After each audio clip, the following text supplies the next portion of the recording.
What's going on, everybody? John Under with you. It's a Thursday, January 16, 2025. A little 3 days in a row here, starting a little bit of a groove. That's what you want to see because you don't have any Sharks games for the foreseeable. So I want to get in that usual groove here on the YouTube and the X Twitter Space side. And let's get into this. We're going to have a hell of a doubleheader on ESPN. Again, the nightcap will be Edmonton and Colorado. I thought about doing that one, but I wanted to join in on the Red Wings because with Todd McLellan, they have won 7 of the last 9 games as they've gotten that new head coach bump. So Todd McLellan now coaching the Red Wings that are 20-19-4. They're 7th in the Atlantic, but they're 4 points out of a playoff spot. It's Dylan Larkin, Marco Kasper, Lucas Raymond, Ben Sherratt, Moritz Seider, Andrew Kopp, Alex DeBrincat, Patrick Kane with Simon Edmondson and Albert Johansson, JT Compher, Jonathan Bergen, Vlad Tarasenko, Joe Veleno, Michael Rasmussen, Christian Fischer, with Eric Gustafsson and Justin Hall. Cam Talbot will be the goaltender of record. And for the Florida Panthers, they're still 26-16-3. Again, the Maple Leafs have lost 3 in a row. The Panthers have been losing some games. Let me go into this stretch of the notes here. They're 4-5-1 in the last set of 10. And between Matthew Tkachuk and Alexander Barkov are still on the first line with Sam Reinhart. Both of them only have, I believe, 1 goal and the expense of the last, double-digit games, 12-13, somewhere in that range. So they're both struggling at the same time. But yet, if I'm Paul Maurice and I see this team at 26-16-3, and with the Leafs been losing, as I said, I have no concerns. This might be where the Stanley Cup hangover hits them now. It's the dog days of the season. We're about halfway through, but I do have some numbers I will share with you. So Barkov, Reinhart, Tkachuk, Forsling, and Kulikov. Sam Bennett, Eetu Luostarinen, Mackie Samoskevich. The event man's on the second line now. Nico Mikkola, Nate Schmidt, Anton Lundell, Carter Verhaeghe, AJ Greer, Tomas Nosek, Evan Rodriguez, Jesper Boquist with Tobias Bornfot, and Ulvis Wislinskis. Sergei Bobrovsky will be in goal for the Panthers. So a couple things for me. I know we're going to begin in the puck drop momentarily, but Sergei Bobrovsky, 18-10-2, so the win-loss looks pretty good, but the goals against and save percentage does not. 278 goals against, 899 save percentage. But here on the other side, when Spencer Knight was really good, this has fallen off as well. 8-6-1, 267. Or would have been better in the goals against, but an 896 save percentage to go with the shutout. So the goaltending hasn't exactly been sharp. And as we said, 4-5-1 in the last 10 games. So the schedule is favorable to start because you have Detroit today and then Anaheim twice. But they close January with LA, San Jose, Vegas, and LA again. So again, this might be where the Stanley Cup hangover stretch is. I'm not worried in the slightest, but I do want to bring this up. How is Carter Verhaeghe and Sam Bennett a combined minus 34? Verhaeghe's a minus 21, and he's sitting on the third line. How the hell is that even possible with a team like the Panthers? Struggling or not, if you want to call it that. So Reinhart still on an incredible pace, 27, 24, 51 plus 10. But Tkachuk, 14, 26, 40 minus 6. And Barkov, he's only got 38 points so far, 11 goals, 27 assists, 38 points, and a plus 2. So some of those numbers a little bit down. Aaron Ekblad is going to continue to miss some time day to day, but nothing really sustainable to tell you about otherwise as far as the big injuries. And for Detroit, again, for Petrie, Tyler Mott, not any big injuries there. So both of these teams coming in relatively healthy. And for Detroit, that's one of the reasons why I want to cover this game. Anytime they go down to Sunrise, I don't care if it's Amerant Bank Arena or whatever you want to call it, I believe Detroit has lost 21 of the last 24 in Florida. And they're going on this trip this weekend between the Panthers, the Bolts, and the Dallas Stars. So, yes, they got that coach bump alongside Todd McLellan, but now you get a chance to really find out what they're made of, and that's why this weekend's so important. Yes, I know it's slitted in between Michigan State this weekend and the Lions hosting a home game against the Washington Commanders, but this is really important for Detroit right now. If they can continue to, I would say, at least take 4 of the next 6 points, that means win 2 of the next 3 games outright, that's enough. You're not going to expect them to win all 3, but at least allows them to keep chase and then at least makes up for the loss from a couple nights ago against the San Jose Sharks, in which the defense did not play well, and Ville Hussos continued to have a tough year. But again, the defense was awful in that one. And even Todd McLellan said, we're going to call out Justin Hall and try to change some things. It's kind of a breath of a fresh air, isn't it? Because we think about Derek Lalonde, not really calling out anybody. So we're going to get in the puck drop momentarily, and I'll jump into the play-by-play.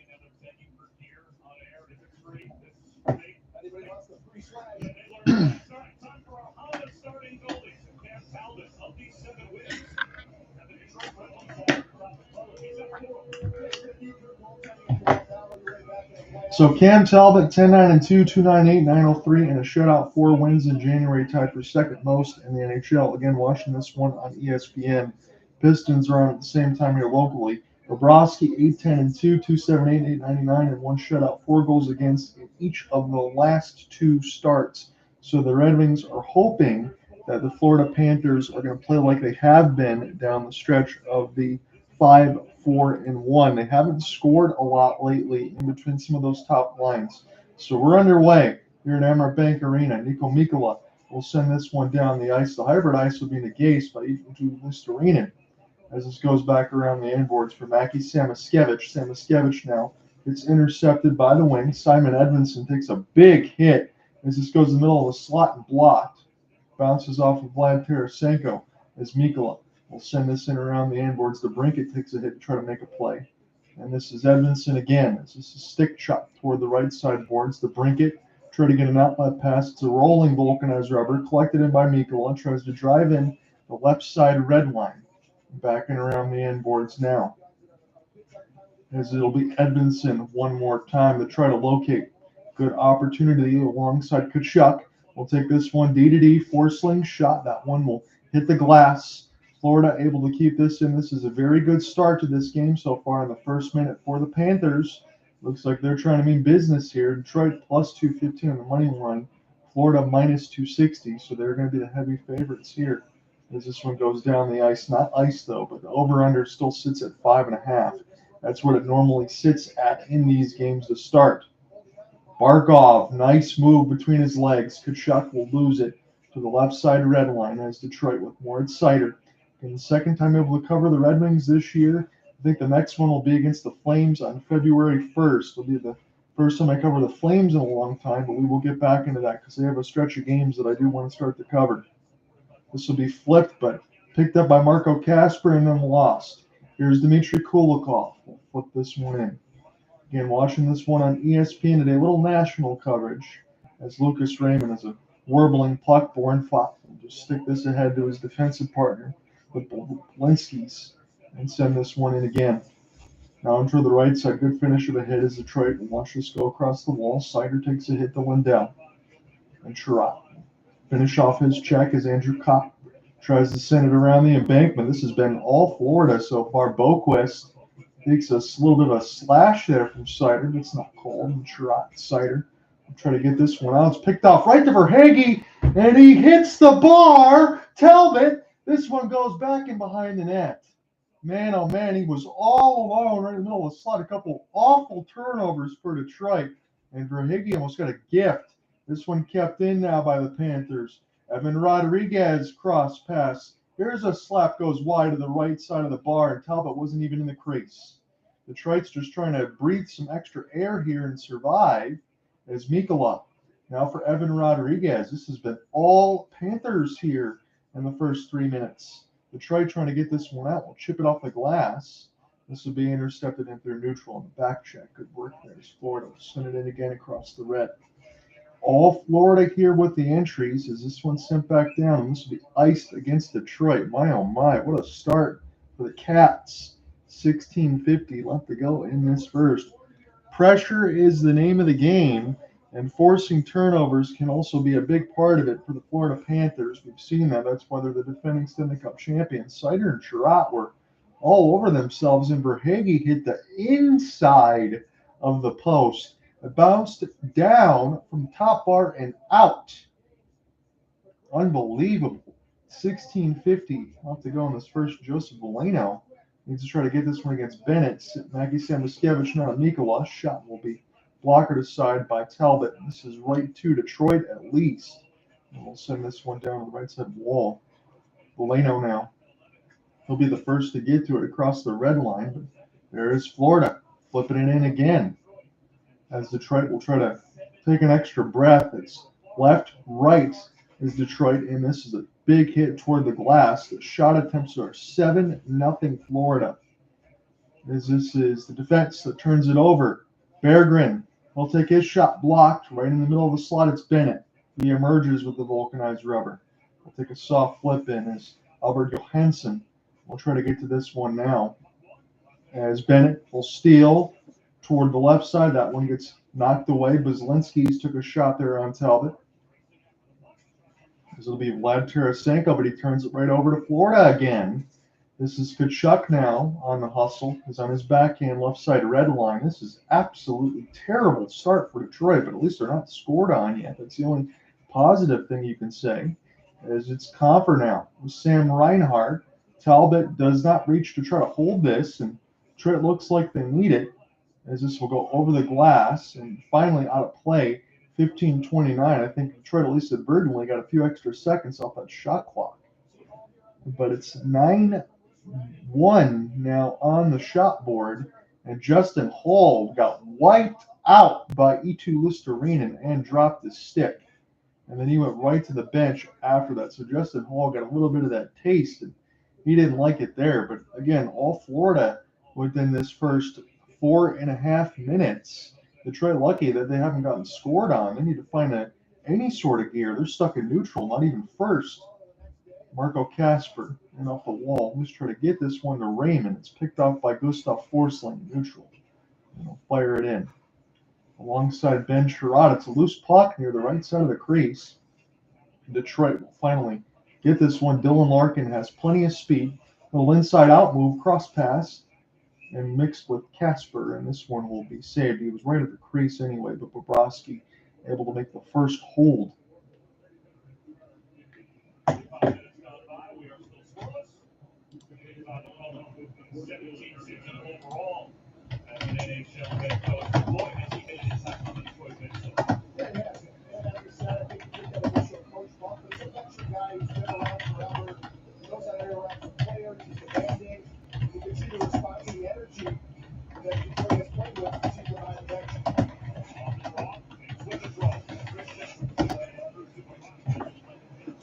Right at the 15-minute markers, we check back in. Slap shot. This one will get blocked.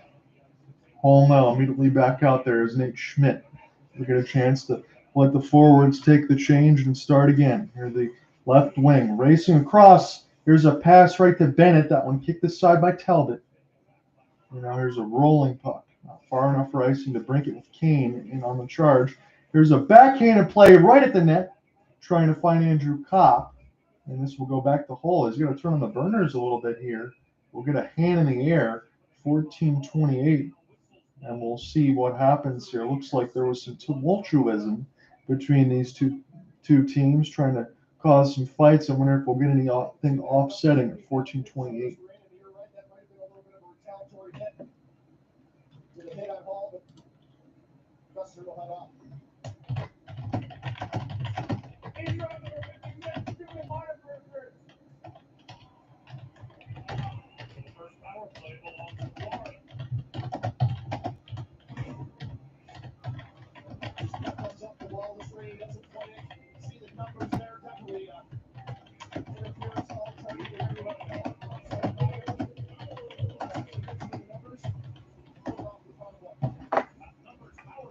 So Justin Hall, in the previous position where he got pasted against the boards, he gets a retaliatory hit, and it gives Florida a power play opportunity here, and that is just not needed. So Justin Hall, within his last couple of games between San Jose and right now, he's getting a grade of F-, and that's just me being completely honest. That's a nice grade. If you say F-, that's about as bad as it gets. As Reinhart, well, we'll try to get this one here for Tkachuk. Tkachuk now on his backhand near the right side red line. He's in tight. Here's a cross pass. This one might have hit the bar as well. Barkov was right on the doorstep. Verhaeghe, little inside out move off the deke. Now to the left side wall. Verhaeghe goes in the high slot. Schmidt. Here is Matthew Tkachuk. Now to Carter Verhaeghe. Already hit one post. Verhaeghe now. Schmidt with the ripper. This one deflected. Verhaeghe will send this around the end boards. Michael Rasmussen will try to get it out. He'll do so. Good work there on Tkachuk. He gets the stick lift steal, sends it down the ice. Red Wings' penalty kill has been atrocious, especially at home. Thank God they're on the road. 59% at home, 78% on the road. That's still not good. You want to at least be at 80%. Evan Rodriguez with Mackie Samoskevich. So this is line 2. Bennett now off the pin as this will be sent back in around the end boards. Red Wings try to get this one out. Rolling puck can't. Bizlinski's keeps it in. There's Bizlinski's now for Tkachuk. Toward the right side, Bizlinski's one more time with Rodriguez. They'll crisscross. Sam Bennett now near the right side. Dot Rister. This one blocked out in front of the defense. Again, I thought Hall was the one that took the penalty, but he's out there right now as this one's flipped back down the ice. Bobrovsky will go ahead and play it, and we get another whistle. This might be against the Panthers from what they're saying. So I'm going to go ahead and pull this up. So the Panthers are going to take a tripping penalty. So we'll get 4-on-4 for 20 seconds. That's Evan Rodriguez in the box. So a little trip there. Gustin Hall was the one that drew it. Now, the penalty before was Eric Gustafsson on Eetu Luostarinen. That was what that was. That was Hall. But Evan Rodriguez called for tripping Hall. So 20 seconds of 4-on-4 at 12:27. Still a 0-0 game. Red Wings can't win the offensive zone draw. Get a chance to start this one again with Gustav Forsling. Forsling will spin as this goes toward the right side dot. Send this one in now for Barkov. Barkov now a little inside out move, step through toward the left side. He'll send it around the end boards and try to power play for about 1:35 seconds. Cam Talbot will go stop the puck as this one's trying to get blockered ahead, but Moritz Seider emerges. Left side red line now for the Cat. Alex DeBrincat try to find the entry, but it gets sticked away. And Patrick Kane left the retreat in his own end, number 88. Now with the puck. Little stick handled Larkin against the wall, but he doesn't have a lot of space here. And this will be pinballed out. Alex DeBrincat now with Moritz Seider. Power play at 1:05 here. Quarter try a little abbreviated. 20 seconds off as DeBrincat now for Larkin. I'll flip this one in. Nico Mikkola gets around Dylan Larkin, and Florida will get the wholesale clear. So nothing for Detroit right now so far in this game to speak of, but at least the score is 0-0. Gustafsson will flip this one back now for Berggren. Berggren now Compher as it's line 2. They've got their changes. Michael Rasmussen will send this one around the gate to Tarasenko. Rasmussen now for Compher. Try to stick it ahead for Johnny Burgers. Get this one back for a slap shot. This will get deflected. Michael Rasmussen on the retrieval. Here for Vlad. Vlad will get this one now. Here for Gustafsson. One more pass. Berggren scores! The Red Wings score on the power play. Just their second shot of the game, but they'll certainly take it. Jonathan Berggren makes it 1-0 Detroit.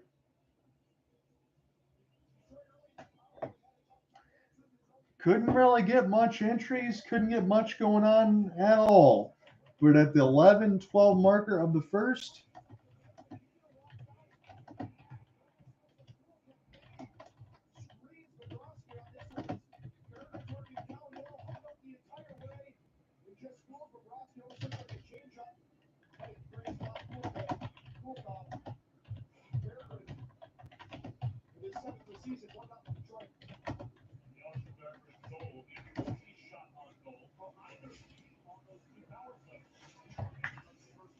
so the first shot on goal on either power play belonged to Detroit.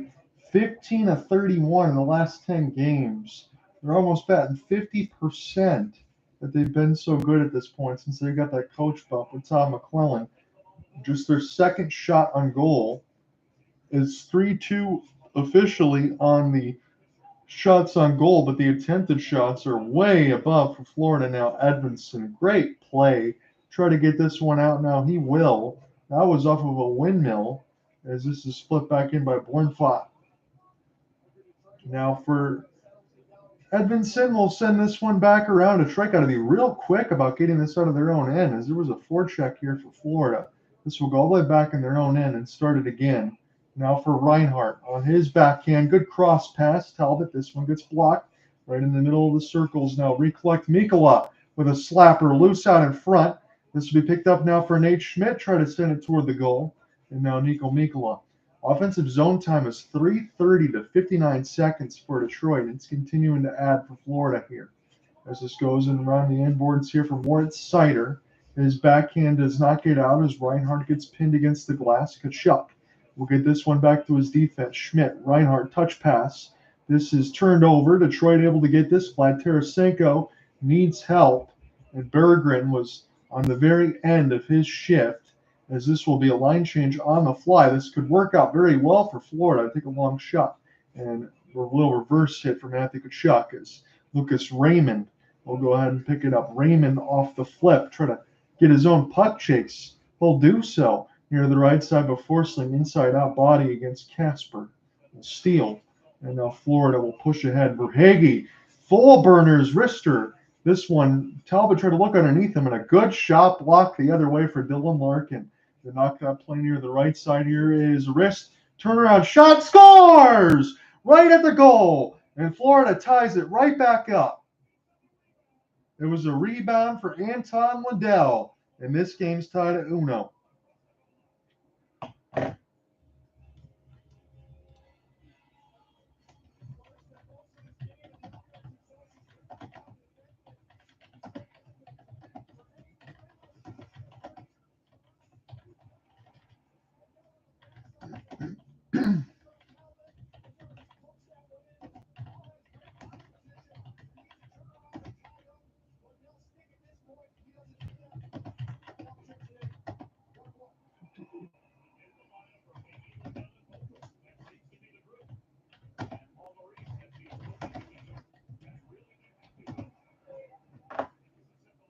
So Anton Lundell gets his 10th. Icing waved off. DeBrincat's going to get there first. So Lundell answers the goal alongside for Detroit for Jonathan Berggren. It's a 1-1 game.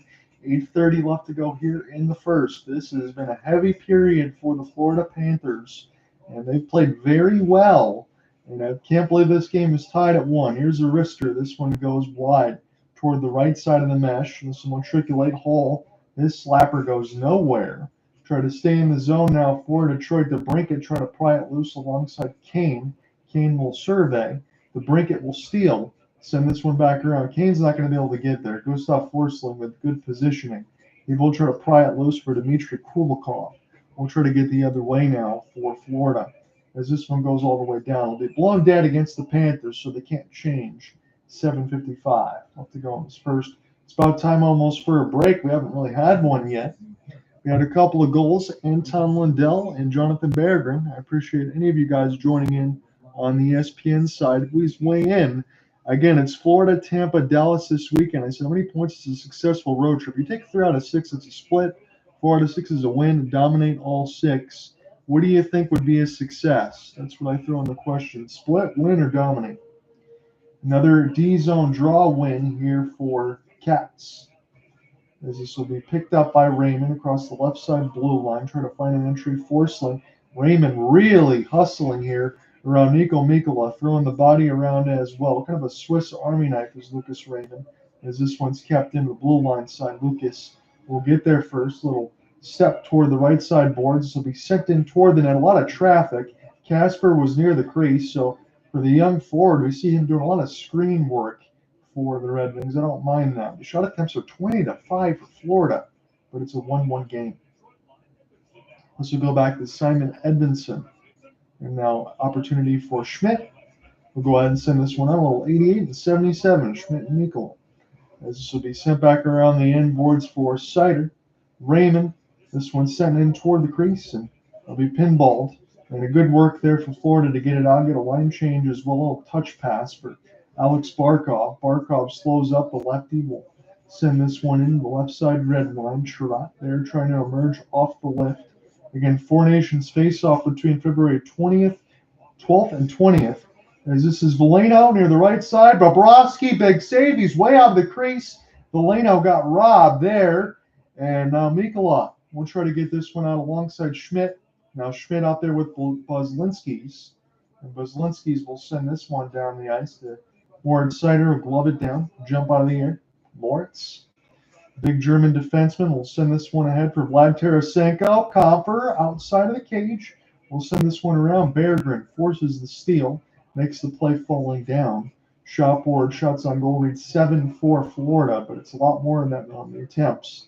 Evan Rodriguez now will send this one around and spin it here for Compher, who'll try to go ahead and locate. This will be Justin Hall. Now on his defensive end as Berggren takes a spill. And now Dmitry Kulikov, former Winnipeg Jet, a lot of time with the Panthers. It's his second stint, I believe, as this goes back in behind the inboards as well. Hall will watch this one go to Gustav Forsling, double deflection near the right side of the red line. Here will be a touch pass now for Andrew Kopp. Kopp now try to leave this one for Kane. Kopp will retrieve near the right side of the red line. Kulikov will try to get to their Kopp right out in front of the net. Big contact takes out Alex DeBrincat, and now this will be Gustafsson on the backhand. Trying to survey here is Patrick Kane. There's not a lot of space for him. Kane now is being pinned against the wall. Send it slowly back around the inboards for Andrew Kopp, who's now being held there by Boquist. He gets shoved down.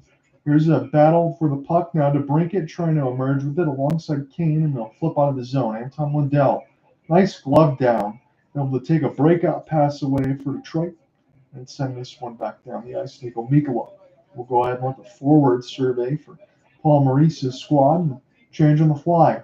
Fast moving first period. Hadn't any commercial breaks. Talbot now for Chirot.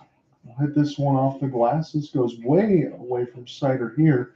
Is one of the fans. I think that was the actual mascot there for Florida that covered the camera shot. His Raymond's in his own end.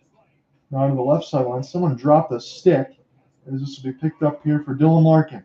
Now Moritz Seider will gain the right side red line, flip it in. Bobrovsky gets back in his crease. Again, he's given up 4 goals apiece in the last 2 games. And the goals save percentage is about .896 for both Knight and Big Bob. Chirot. This will be deflected now for Seider.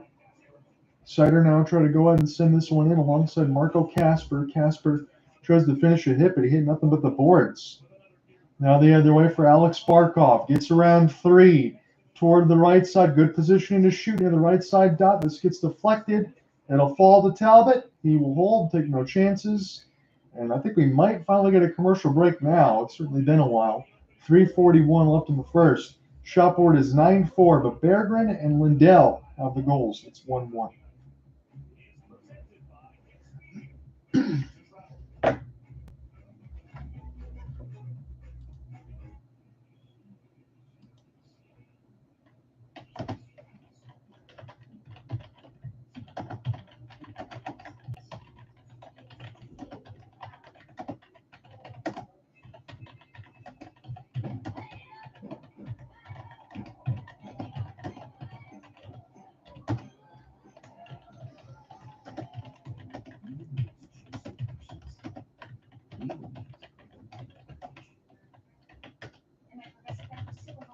Tom Hayes is passive progressive. Tom doesn't have progressive, so he takes it out on those who do. You can buy more of that colonial love. He doesn't call me back with that colonial. What would he need? Wonder what that's like, huh? Involved. No, Tom. Don't be passive progressive. Bad, right? Switch to get good coverage and savings for yourself. Oof. Stop paying for that weird phone. Don't be.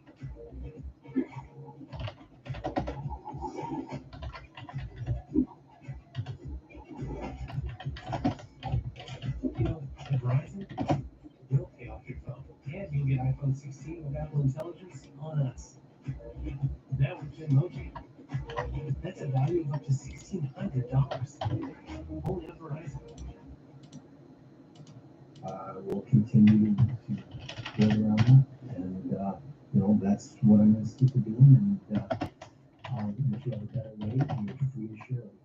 We need that core players and understanding that we have young players, and that's taken a long time and longer than you or anybody else here would like to do myself. Todd Larkin is the longest tenured member of the Red Wings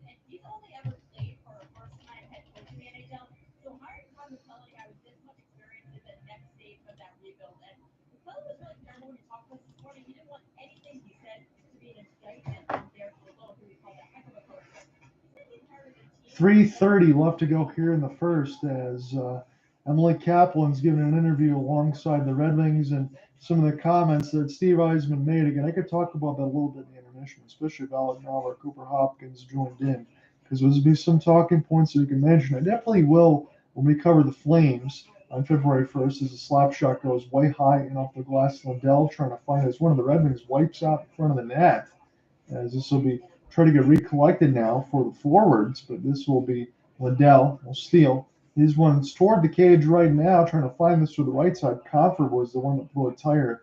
Belinsky's send this one around the right side dot, as this will be just sicked away by the Red Wings. All sorts of pressure there for the Cats, and this will be a nice bear grin. I think he might have taken some contact that he did not like near the right side of the boards with Belinsky's, and yeah, he got smoked toward his face. He took a big hit for Belinsky's as he got crunched against the glass. So he was a little bit slow to get up there, but Belinsky's, he had him lined up. He paid the price. It was a good clean hit. That's contact. Shot board is 9-4 for Florida. As we're watching this one on ESPN, Alex Barkov, posed by Christian Fisher on the center side. So Barkov should have a huge advantage here, and he'll get it. Gustav Forsling now, and on the pinch, as this goes to the left side red line, Barkov alongside with Forsling as Edmondson gets the hold. Good battle for it right now. I'm liking the game that I'm seeing between both of these teams. I know the Red Wings were bombarded here early, but a lot of puck battles, and you got to be able to play Florida physical and match their energy. If you can't do that, that's exactly how you get buried. You got to push them around too, because they're going to throw you around. Barkov now on the left side red line, as this one will be sent back out in front. What a beautiful pass, and that one gets shot high for some reason. Forsling toward the net, as that was Verhaeghe that just completely missed the net alongside with Reinhart. Now toward the right side, Kachuk. Now for Sam. Sam now trying to get around Edmondson as his Barkov will spin and turn. Sam Reinhart back to the defense with Forsling. Forsling now for Sam Reinhart. This one toward the right side of the cage. Barkov will steal again. This lineup is so good with puck possession. Long shot will be saved at the blue line by Talbot. Kulikov let it fly.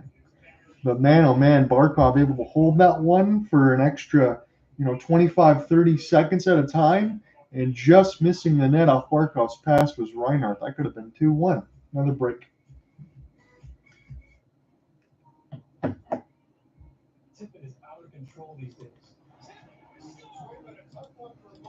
Everywhere you look. Sometimes it's always when you're trying to say.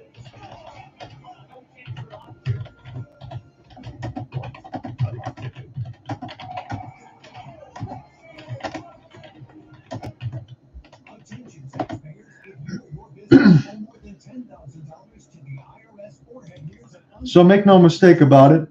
The Red Wings, early game. Yes, it is, Stingray. Again, we got a late one as far as Edmonton and Colorado. I thought about doing that one, but had to cover the hometown team here today. Again, I've been on a little bit earlier for all these streams the last couple of days. I had a college basketball game yesterday, and then Dallas, Toronto a couple days ago, both 7:15 starts.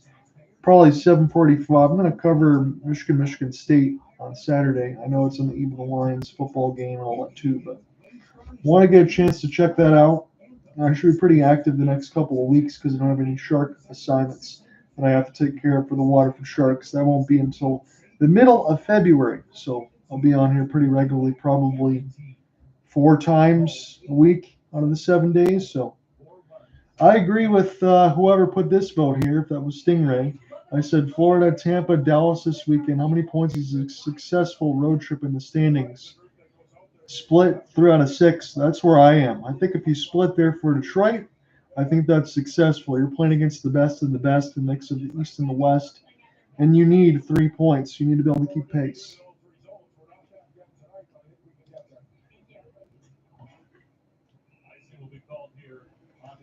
We'll start the play-by-play here again in a second. Shot attempts with 135. I'll mark this down.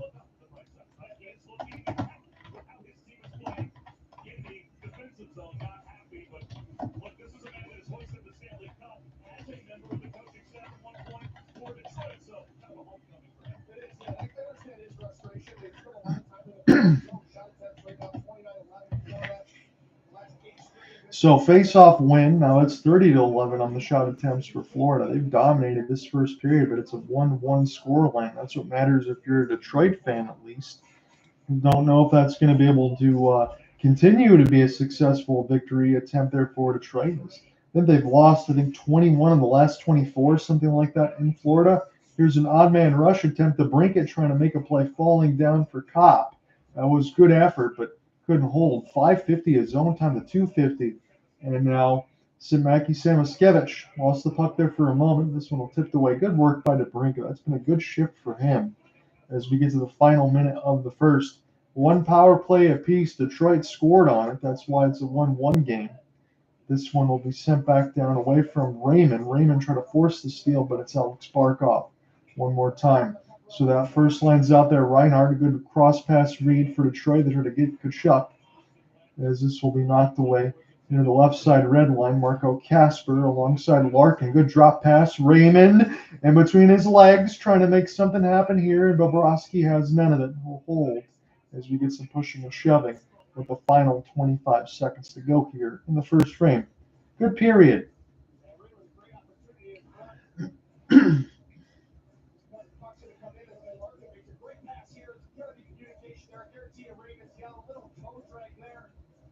Loses a handle on it. Nebraska sticks with him quick along the side. Also a good find.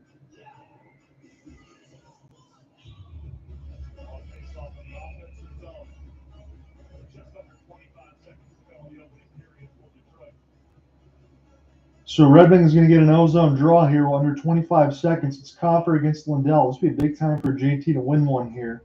As Anton Lindell able to get control. And alongside Berggren to the right side corner, Vlad Tarasenko will join against his former team, in which he won a Stanley Cup last year. So he'll be able to get his ring as Vlad Tarasenko. Out of the right side, that'll be his second. Already won one with St. Louis. Moritz Seider with that big reach keeps it alive down to 4. He's got to shoot it at the net, but Bobrovsky make one more save. Don't know if Detroit's going to try anything silly here, is pulling the goalie with 2.3 seconds to try to get this face off or anything else, but it'll be one more draw, and that'll be it. So, again, the doubleheader on ESPN. We're watching the first game, but Edmonton, Colorado, that's going to be good. NHL Network will have Vegas and Carolina.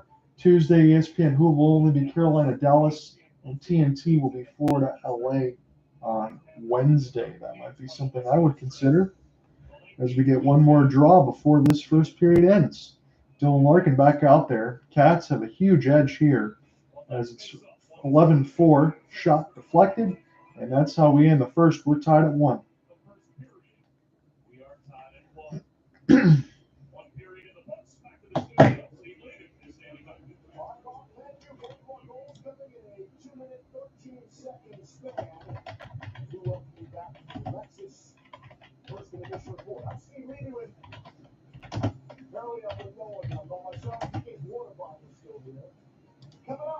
So let me give you the team stats. The shots on goal officially are 11-5.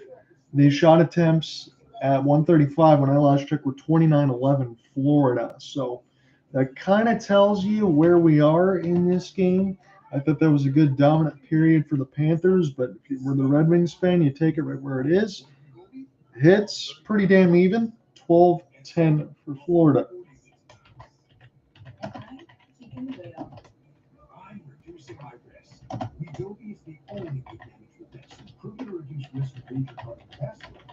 Power play is 0 for 1 for the Cats, and 1 for 1 for Detroit. So Jonathan Berggren from Gustafsson and Tarasenko, all that was a good cycle a couple times near the left boards on the dot. Berggren shoots, it gets through Bobrovsky's glove and goes in, probably one he's going to want back. And loads of pressure from the Panthers the other way for Anton Lundell. Let me give you the time of that goal. At 8:58, he gets around Justin Hull right on the rebound on the doorstep and buries it. That one from Carter Verhaeghe and Dmitry Kulikov, as it's a 1-1 game. So just some notes, and then we'll go across the league. So in the first 4 minutes, shot attempts were 9-1 Florida. It was the Panthers forcing a ton of TOs and Verhaeghe hits the inside of the post and out. 11-12 of the first, Berggren off a cycle and also bounces off of Bob's glove. Larkin with a great shot block, but a rebound. It's Lindell who's right there to beat Hall. Finally got a commercial break with 4 minutes left to go in the first. This game could have been a hell of a lot different. It's been fast and physical. Barkov set up Reinhardt in the slot, and he sailed it. Could have been 2-1 for the Panthers. And again, we already broke down all the fuzzy numbers. So NHL scoreboard.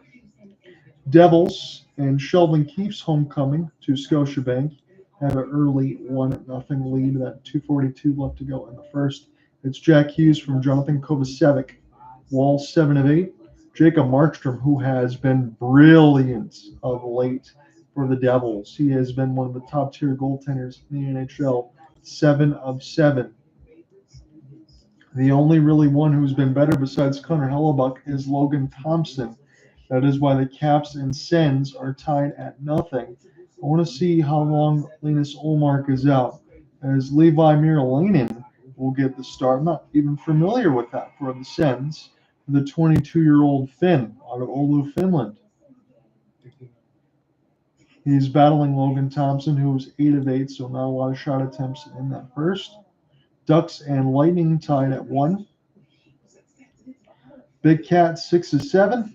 Troy Terry with this 15 from Strome and Dumoulin, and Cirelli on the power play from Hagel. As Lucas Dolstall 11 of 12 for the Ducks. Blue Jackets all over the Sharks. Again, if you're not paying attention of late, the Blue Jackets hold a playoff spot. They are in WC2 in the East. That would be one hell of a story considering the tragedy between the Gaudreau brothers as Fantilli and Johnson, a pair of U of M boys, alongside Zach Werenski, another U of M. It makes me happy. With Sean Corrali, Alvis Merzlikin, 6 of 6. Alexander Gurgiev, 11 of 13. If the Blue Jackets do make the playoffs, I will say this as a Michigan native and a rival of Ohio, that I will 100% root for them to win the Stanley Cup if they make the playoffs. I think you have to, considering the tragedy. Flyers and Islanders, that's scoreless, just getting underway on Long Island. Flames and Blues will rematch. Little home-and-home college series where Enterprise gets a couple of games. Flames do need to get right the ship and get that one right back. Blackhawks and Preds will be on at 8 as well. Canadian Stars, Kraken, Jets. A little bit later at the 9 o'clock hour in the East will be Rangers, Utah. Oilers, Avalanche, 9:30 on ESPN Double Dip, and the ESPN Plus will be Kings, Canucks. So we have a loaded slate in the NHL. Stingray says, I hate Florida. I don't hate Detroit. 3 points is good for him because of the wild playoff race in the East. I agree with you, Stingray. I think that's exactly what you need. Let me look at the I'm going to duplicate this window. Let's look at the standings here live. So I know the Red Wings sit 7th in the Atlantic, and some of the guys, if you listen to 97.1, it's piss and moan and this and that, all the blame about Yzerman, and I get that with Trot and Petrie and some of the other ones. But all the contracts have been staggered. You're trying to bring in veteran help alongside the kids and do it that way. I just think Derek Lalonde was a lame duck coach. The only thing I really blame Steve on was not addressing it at the beginning of the year. That's my personal opinion. But right now, as you say, it is the Red Wings just 4 points out of a playoff spot. The 3 would be good. It keeps it in the mix of the East, as you just mentioned. They do have a game in hand on the Blue Jackets. They have 3 games in hand of the Bruins. So I think that's exactly what you want. Did I say at the beginning of the year that I think the Montreal Canadiens could be a dark horse team? Yes, I did, as far as one of the early games in the season. And I had been picking the Senators over the last couple of years, looking absolutely silly, but now they look like they might be ready. So the Red Wings are going to have to compete in the East, in the Atlantic, alongside the wild cards for a long time, because I don't think the Canadiens are going to go anywhere. I don't think the Sens will go anywhere. The Blue Jackets, they will improve with their young talent. The only team I could see falling out, and you can let me know if I'm wrong on this, Stingray, if you got different opinions, I want to know. I think the Bruins could eventually fall off. I know they have Swayman, but that core is getting older, and I think that might be one of the teams that fall out in place of the Sens, Canadiens, Red Wings permanently. Because the Penguins are on the downturn. Philadelphia is not ready yet. Rangers could get hot and slide back in, but that might be a down year for them, and I don't believe in the Sabres or the Islanders. So that's where I'm at with that. In the West, Winnipeg, Minnesota, Dallas, Colorado. That is 4 central teams. 3 of those 4 will get the top 3 spots. I think Minnesota falls out. I think Colorado gets in. Minnesota will get a wild card spot. So that only leaves 1 left for the Pacific. It's going to be interesting to see whether or not Calgary holds on to it because Vancouver hasn't played well of late. These are big games for St. Louis. It's a big week for them. They have a very difficult schedule if they can hold on. But Calgary, I know they're hit and miss, but Dustin Wolf is one hell of a netminder. He's playing exceptionally well, and that is why Calgary's hanging around.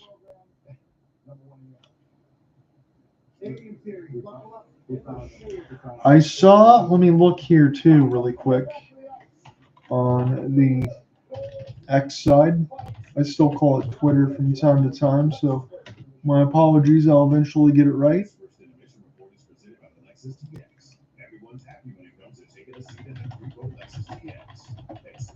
I thought the Red Wings unveiled their Stadium Series jerseys. There is a hidden octopus on the bottom of the Stadium Series sweater. Absolute art. Yeah, they have all the octopus with the eyes and alongside. And I'm looking at this with Raymond. So you got the white jerseys with the red faceplate with the name with the white font. And then the Red Wings helmet with the wing wheel decal, which looks pretty sick. So that one looks pretty nice in the helmet. The helmet's a 10 out of 10. I like that one with the nameplate. I don't know if that matches very well. The only thing I will say, because I think that you've mixed in between Columbus and Detroit a little bit of both, a little bit of air in both of those, but the Red Wings font where it says Detroit almost looks like the Cleveland Guardians / Indians font. That's what that reminds me of there. But you have the Red Wings decal on the helmet with CCM. You have the Red Wings patch on the right side with the Stadium Series on the left. And then I really like the Hockey Town logo right in on the pants. So I think the pants and the leg part's right, but the Red Wings font in the front, I don't necessarily care for it because it's got that Cleveland type of font. But the helmet's fantastic. I wonder if Cooper Hopkins was in here, what he would think about that. Let me see if Columbus unveiled theirs.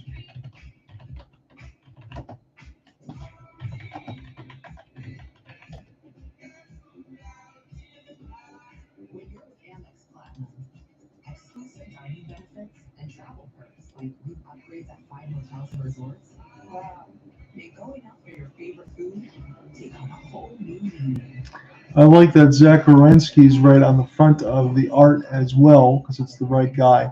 So you got the cannon in the middle with the navy blue with the Stadium Series in their patch. This one looks a lot more normalized. It looks very clean. I like it.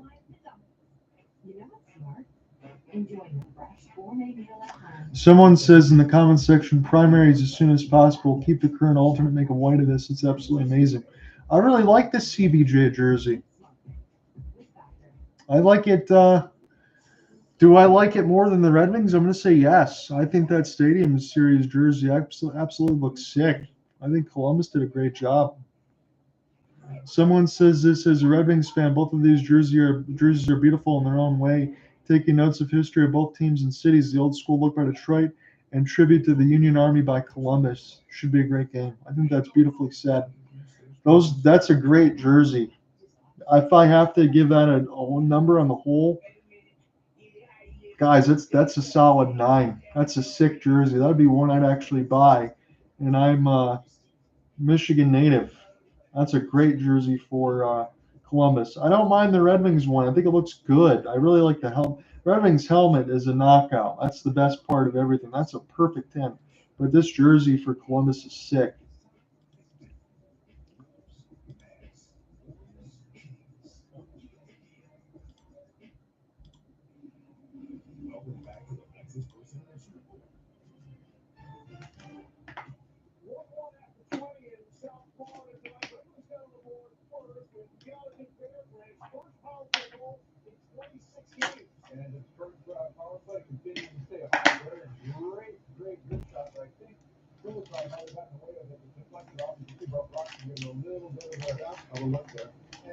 Florida Panthers, they stick to the plan. They were all over Detroit, they stick to it. Lundell gets a nice bounce in off of her Hayden shot pass. 213, the two goals scored 213 apart. And quite frankly, we can't get past what we're wearing. I mean, the hockey is great, and then, but you have to be pretty sharp. I mean, you've seen the original set. I relate this to the original set. I love the front. Montreal, we had it. Detroit got it. Love the Detroit. I love that. Love it. It's awesome. I love this shit. Great sport with the boys and should be fired up to do that. And it's not easy to do. Right? No. You're trying to recreate these sweaters to keep the older look and yet make it cool. And it's got to look big. Like in those giant stadiums, 100,000 seats, you're far away. Hard to see some numbers. I like the numbers. Those big numbers. I love it. I love the Detroit numbers. Love it. Love it. Yeah. And Columbus, by the way, I hit a playoff spot.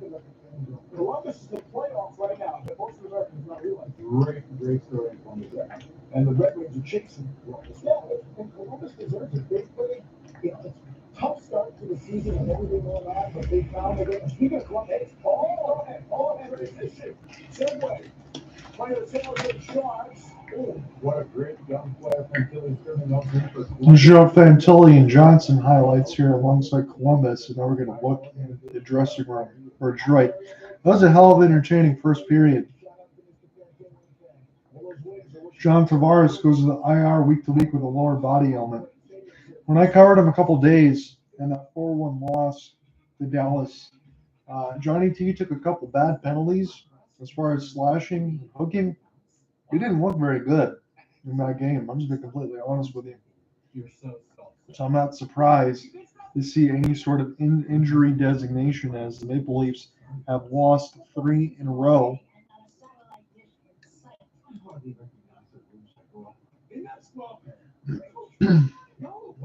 Everyone else is watching nonstop football on direct TV. Tell me, whose house is this?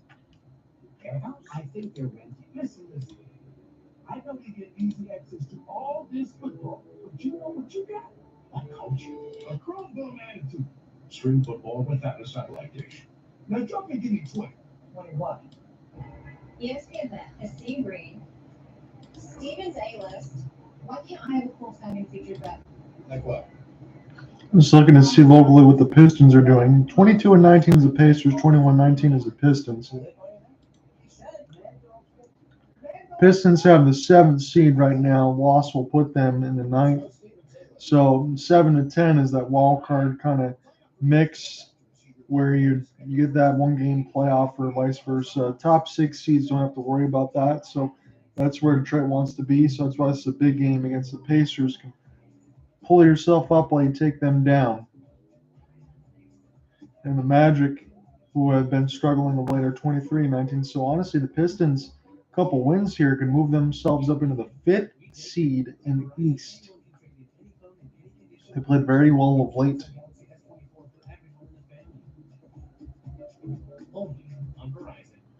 The Mavericks are on struggle streak, considering with Luka Doncic, Kyrie Irving being out. 22-19, they're continuing to fall.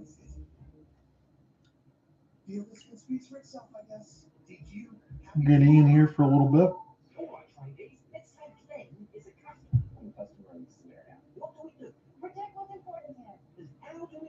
We help with car. Hello, Mr. Hot. How are we doing, Ian? Doing good. Sorry, didn't.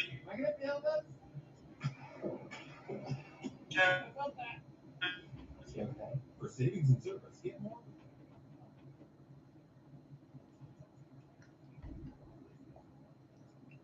And a little bit of a chop on that side. I know Ian's probably at work as far as the connection and all that. So hopefully everything else goes through, but have him with me for a moment. I was probably cutting through a little bit of the feed, but I should have you now. All right. So we're going to be at the tail end of this first period. Florida had a really good start. Again, they should be up by a couple goals, but it is 1-1 so far, as we're going to get set to go on the second, probably in about 2 or 3 minutes or so. Sweet.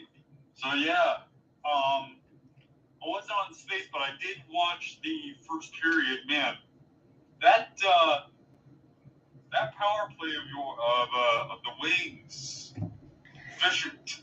Yeah, it's hot right now. They're batting about 50% since they've had McLellan, and I don't know, man. If they can continue that kind of stuff, that gives the Wings a chance to stay in this chase.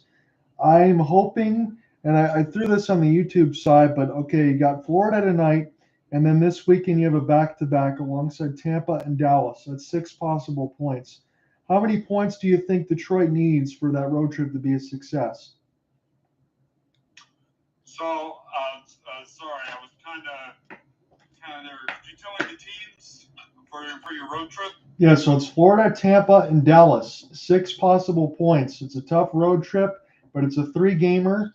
Out of the 6 points, how many do you think Detroit needs to be successful? Do they need to split? Do they need 3? Do they need 4? Or do you think they need more?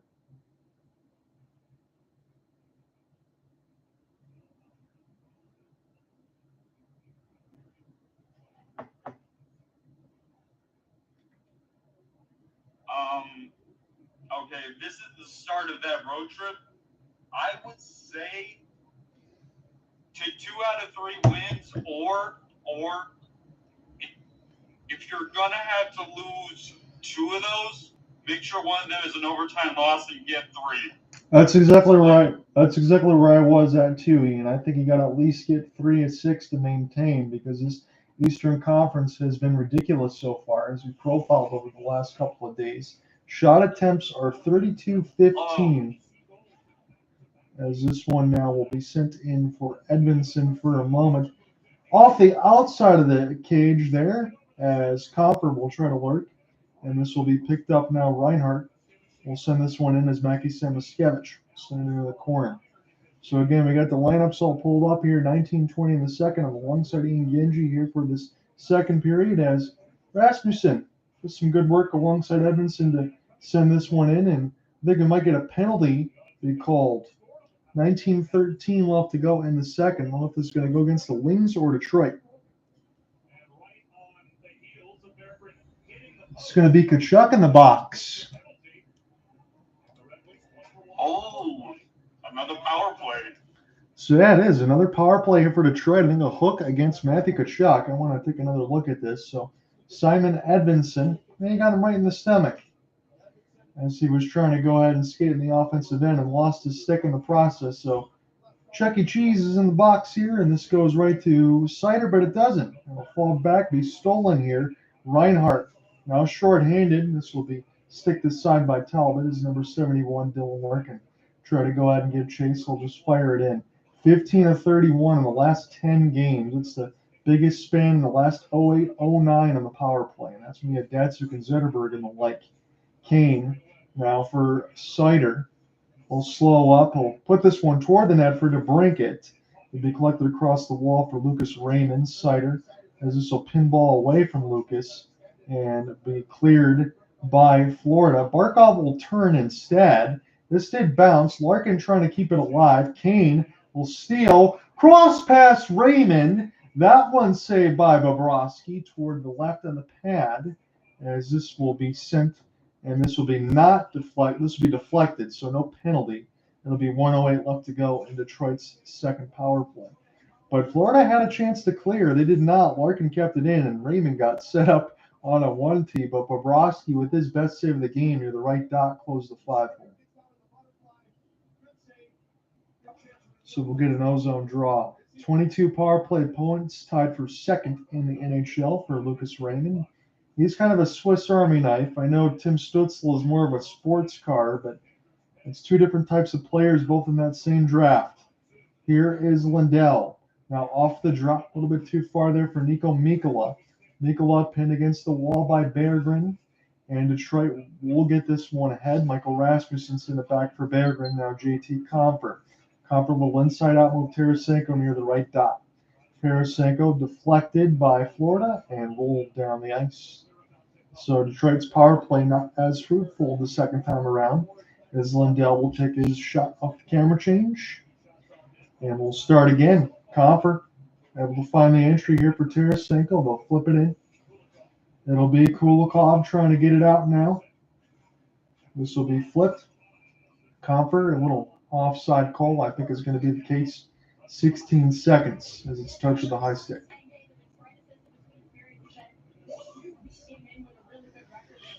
So Emily Kaplan is talking alongside Alex Tangay. Really, he's the only assistant coach that has stayed with Detroit. In between Jeff Blashill, Derek Lalone, he's kind of the power play specialist all the way across the board. And when you're batting about 50%, that's how you really keep your job, as Todd McLellan kept him on staff. And really, when you think about it, for Dylan Larkin and alongside Jeff Blashill, this is the first head coach that he's really had that's not been a first-timer, that's had some experience in Todd McLellan. So I think that's also good for number 71 to try to get everything jump-started. Casper, and across the wall, Chirac gets his shot blocked, and Boquist will now find the entry. The power play expires. The ozone time is 6:30 to about 4 minutes in favor of the Panthers. As this is a little bit slower of a second period, that's probably going to help out the Red Wings. You don't need to play at the Florida Panthers pace with all that physicality and the shot attempts. If they can slow those down, that would go a long way. Marco Casper now. He lost it. Kachuk right out of the box. Finishes his shot attempts this period are 4-0 Detroit, as this one will be sent ahead by Casper. Now Alex Barkov, captaincy, will get this one started again. Near the left side red line, Florida gains the entry off the drop pass. Centered around the end board, stick to side, picked up by Kachuk, try to flutter it toward the net. It'll just go opposite side D to D. Now to the left side red line, goes back to the defense. Nate Schmidt send this one around the end boards here for Florida. Detroit will try to flip this one ahead. This will be picked up here for Marco Casper. Gain the red safely, fire it in. Takes a pinball right in front of Buzlinski's. And at 16:05 in the second, we'll start this one again. So forwards take a change for Paul Maurice's squad. Still a 1-1 game here in the first. In the mix of Anton Lundell and Jonathan Berggren. Good reverse hit there for Detroit. And I think this is going to be an icing call against the Cats. So, John, if you had to put a number on it, how is Detroit scoring when they're at 5-on-5 or even strength, however you say it? As far as their attack, I would say it's probably right now a 3.5 out of 10 to be kind on even strength. I think a lot of the stuff, majority, as you mentioned, comes through the power play where they've been almost perfect. And they're going to need to get more traffic in front of the net and some shots. So they have a tendency to get pushed around, especially when they're playing against teams like these. Now, Ian, the one last thing to your question, you could take what happened the other day against the San Jose Sharks and either flush it down the toilet, or you can say that that's kind of the way the Red Wings have looked at the beginning of the year. You don't want to have those bad habits, especially on this road trip in between Florida, Tampa, and Dallas. They're going to need to be at their very best. 5-on-5, not as good. Power play, excellent. As Gustafson will send this one in, and Bobrovsky will hit it with a glove hand. This goes right to Kopp, and behind the cage, Kopp surveying, goes back to D. Hall with a shot. This one gets deflected off of Forsling, goes wide. Patrick Kane, in his last 8 games, has been on fire. He's got 13 points. He got 14 in the first 30. As Todd McLellan has unlocked these guys, his quote was just play effing hockey. That was his quote when he first came here, and it looks like that's what they're doing now. As Talbot slows in behind the end boards. Red Wings really do need to get Alex Lyon back. Hopefully it's just day to day.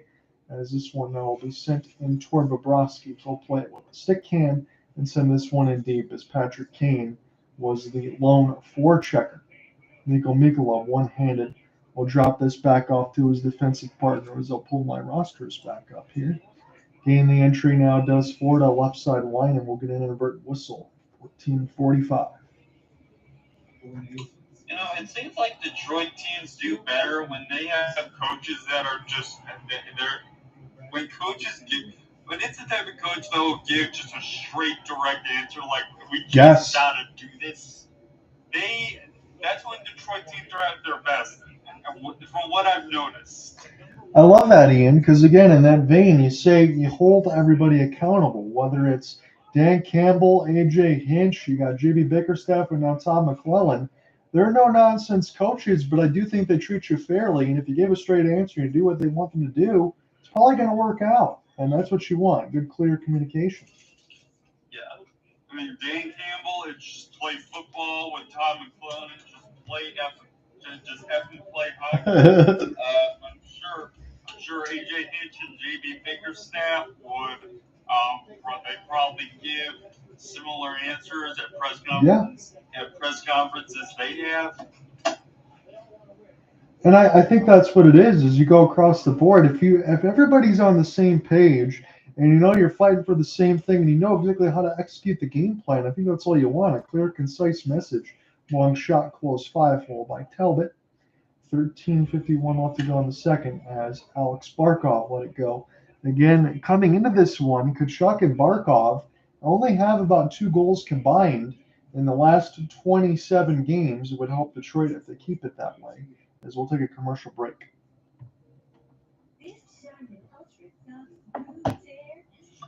And checking the other scores, the Blues have just gotten started on their back-to-back, or no, not their back-to-back, but their second consecutive game against the Flames. The Blue Jackets are killing the Shark, as they've been killing plenty of teams lately.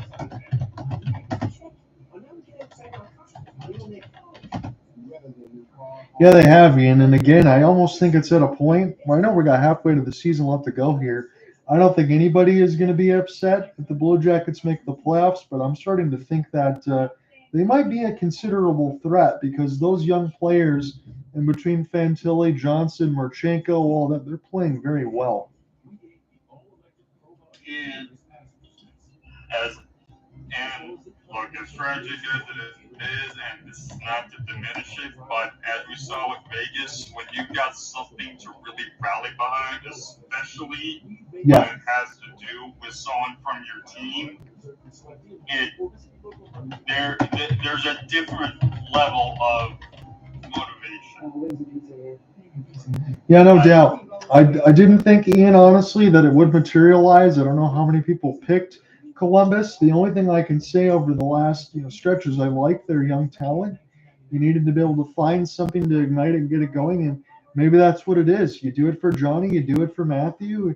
You continue to push ahead and forward, and I really like what they're doing right now. And you know what? As you said, that might be enough just to get them there. And then once they get there, I don't think the lights are going to be too bright for them. No, I don't either. Okay, this is something interesting. I'm taking a look at the Blues. They currently have 5 shots on goal to Calgary 0. As a Blues fan, I can tell you, John, that doesn't happen a lot. Well, you take what you can get. Again, you said with the home and home series at Enterprise, it's pretty much a 4-point swing between those two teams, between St. Louis and Calgary, as the Red Wings go offsides. That's a big 4-point boon in both of those games, and it's not often you get a chance to get a back-to-back at home nonetheless.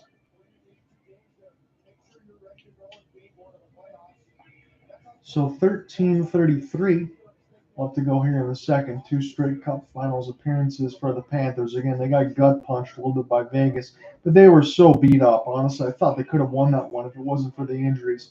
And then they come back the other way in an epic 7-gamer against the Edmonton Oilers. It didn't look like it was going to start that way. It was a 3-0. This puck was loose, but Bobrovsky able to find the carom, and it'll make the hold with 13:21 left in the second. We were so close. We were so close to having the reverse sweep, and then Florida remembered how to play hockey.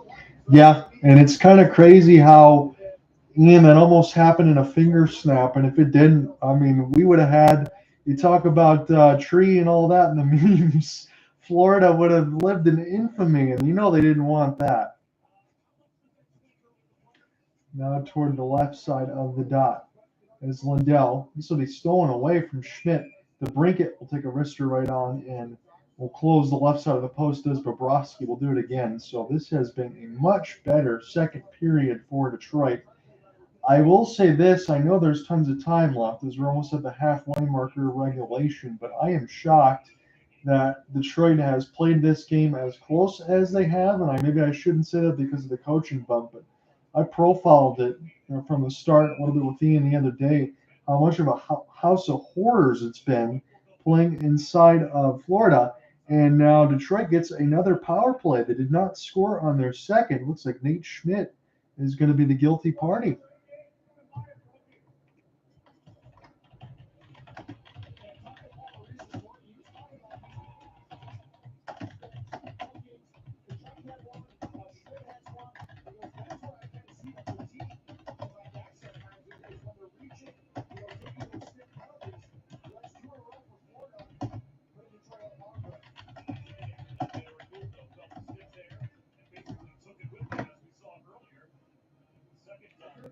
So again, the Red Wings power play already batting 50% in this game. They'll get another opportunity. They're 1 for 2. This is their third. You got Kane, DeBrincat, Larkin, Seider, Raymond.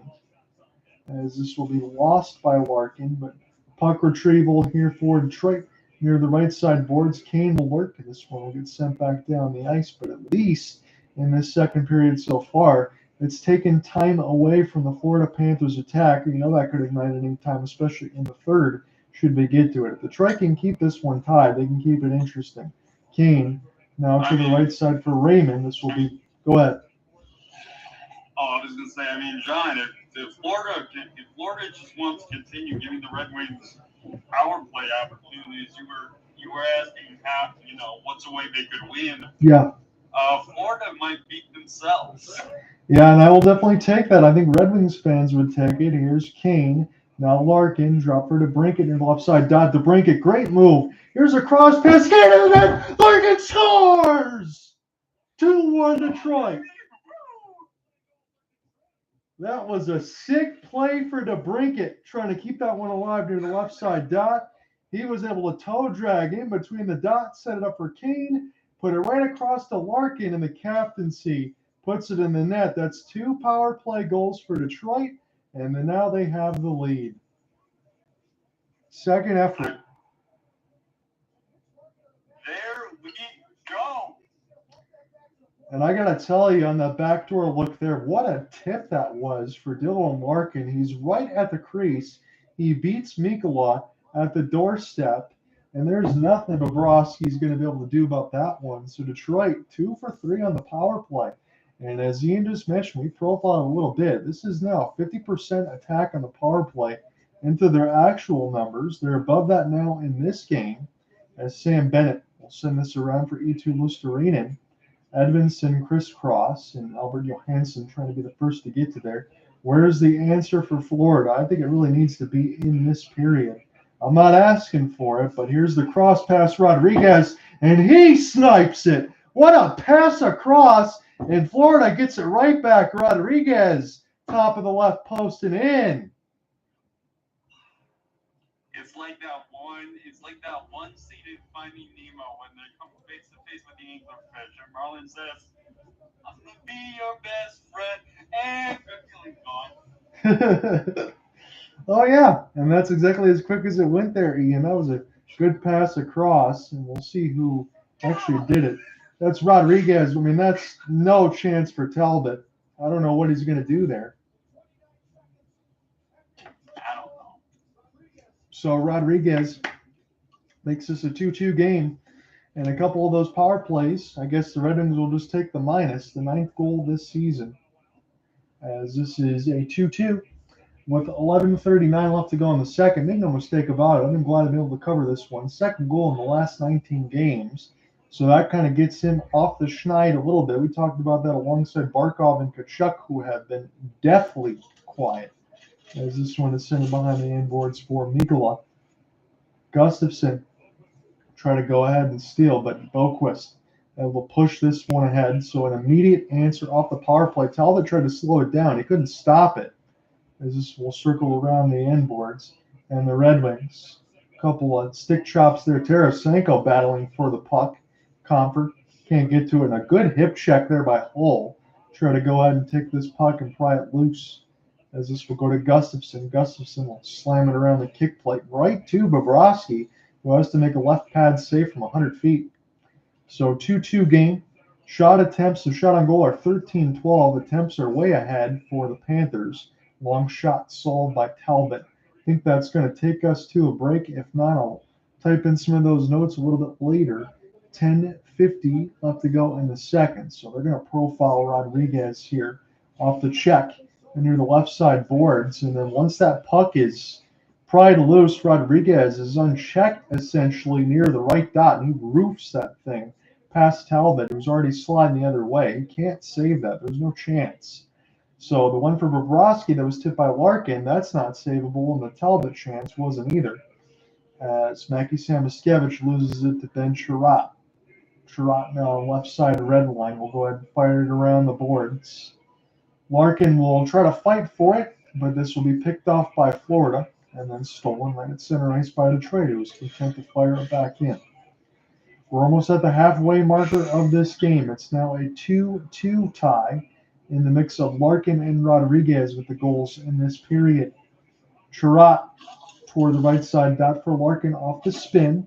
He'll leave it back to his defense and flip it back around for Raymond, who was pinching, covering for the D.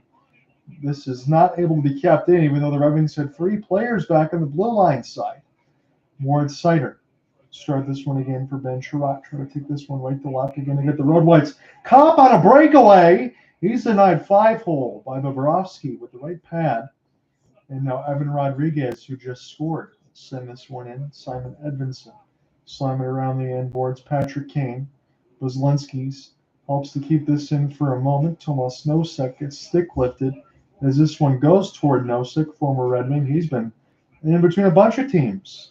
Cop. Now DeBrincat, and off the rush is he'll chip it in behind the cage of Big Bob.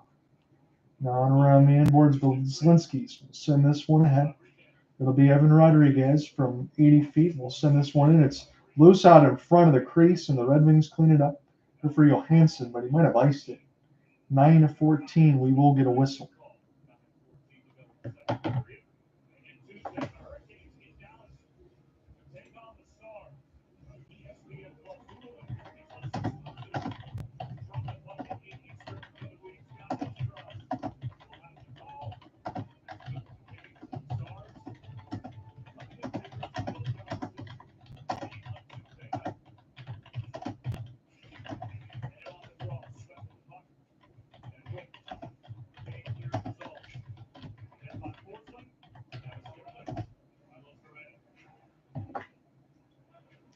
Shots on goal are 5-2 as far as the scoring chances, I should say. 6-3 for Florida in the first. Those are high danger, anything in the slot. Wrap around, that's a couple good ones. And toward the left side of the post, goes wide on the second attempt as Florida try to get the lead here. Bennett, Forsling, Ripper, it's loose. Talbot down. He's near the crease. And that one goes wide. They're loose to read and try to knock it away. Slapper, Talbot. And this is high. As that one got a little chaotic here for the Red Wings who are trying to get it out. And they will now. 16-13 on the shot board as Forsling will slow things down. Florida and Paul Maurice's squad will take a change. Edvinsson here for Joe Veleno. We'll try to flip it at least.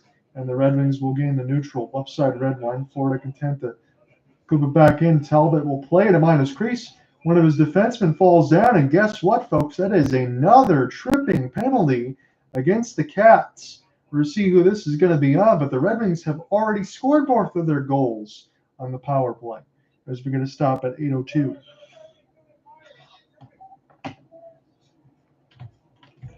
Florida, you know it's counterproductive. Like for most of the game, you're going to be playing one man down, right? I think they've lost the memo here, Ian, but I don't mind it as we will take a break. All right. Well, for a quick update on my squad, let me go ahead and pull up that score real quick. Hang on. It's good. it's taking some time to. Oh, there we go. The Blues are up. The Blues are up 1-0 on the Calgary Flames, scored by Raymond for his ninth, is that right? The 9th goal of the season. Blues trying to take both meetings against the Flames in a rare home and home. So if they can do that, again, as you and I talked about, you got Utah this weekend as well. You got winnable games before you really start to go to the hellacious schedule that is next week. Yeah. That schedule is going to be rough. If they can come out with I'll give them 2. They can come out with just 2 of those games, assuming they beat Utah and win this game tonight. I'll be happy.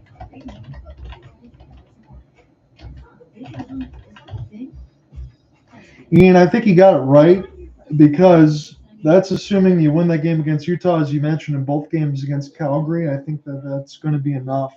Again, I profiled with you a couple of days ago.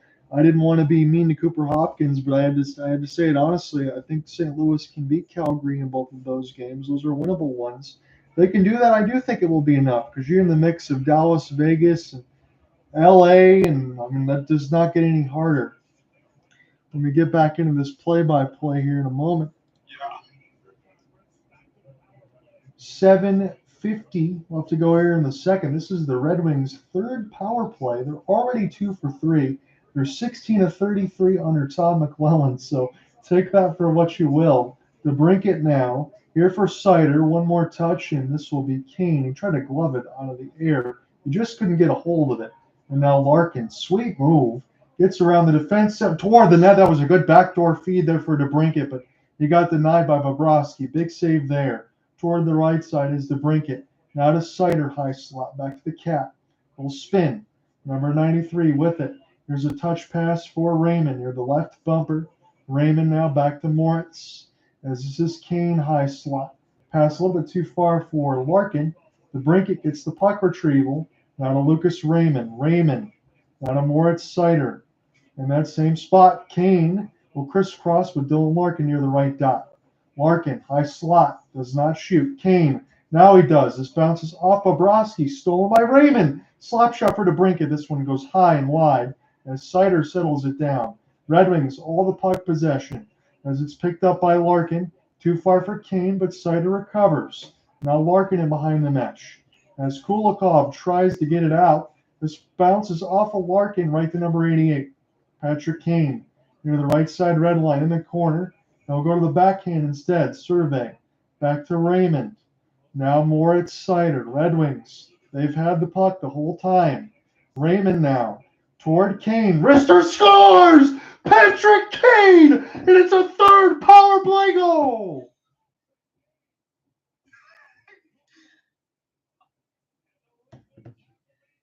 I do not know what to say, but I am enjoying this, folks. Man, oh man, are they on fire! Had the puck all the way around the end boards. Go ahead, Ian.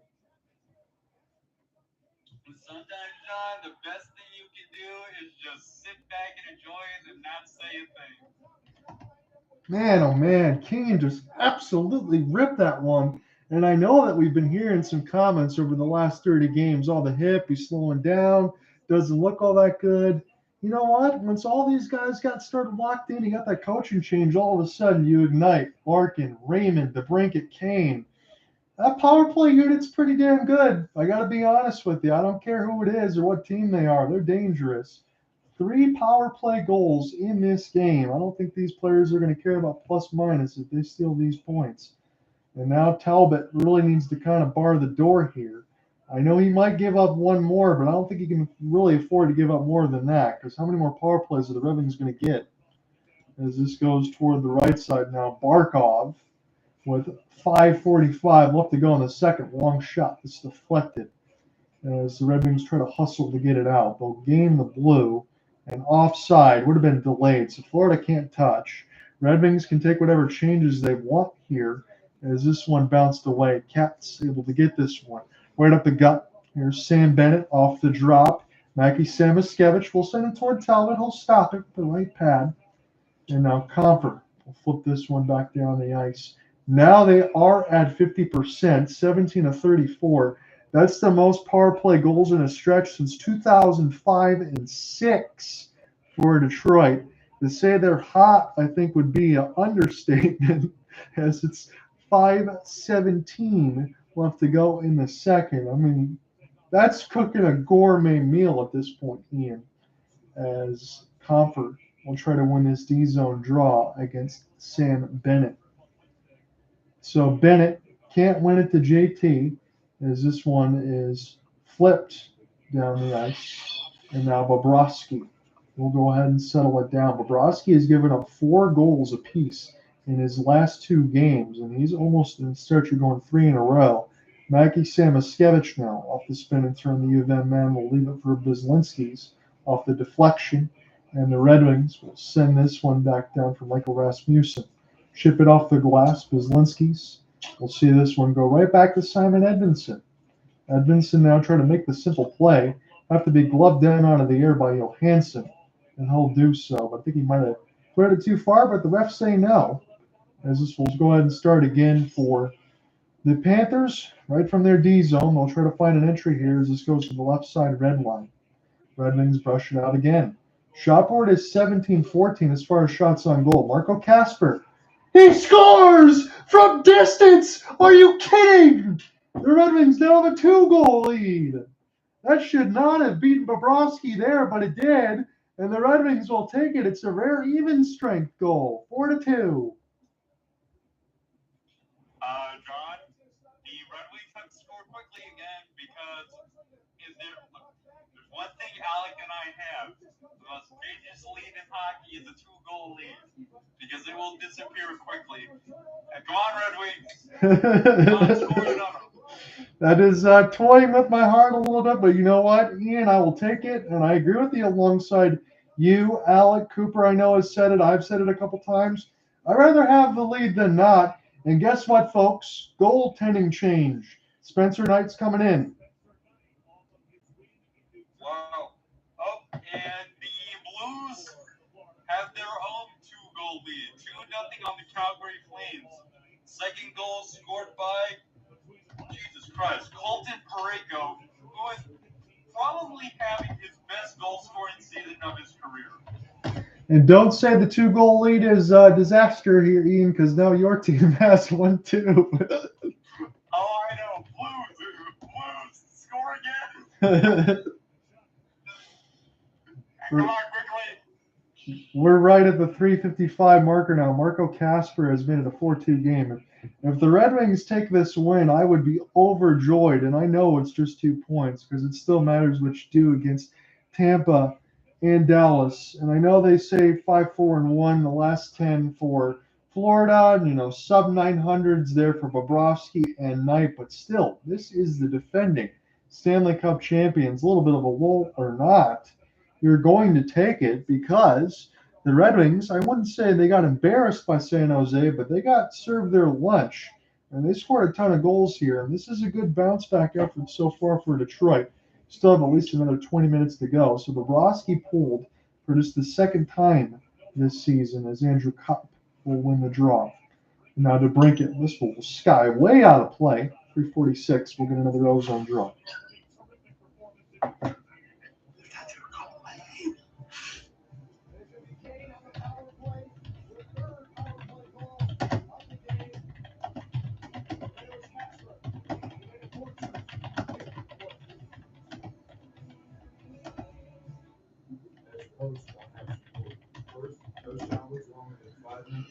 So that escalated quickly, folks, because right after the Red Wings scored their second power play goal from Larkin, you mix in there for Evan Rodriguez, 2-2. Is Florida going to take the momentum? Nope. It's a couple of quick goals now here for Detroit. Kane on the power play from Raymond and Seider. I'm going to get those in really quick before we get back in the action.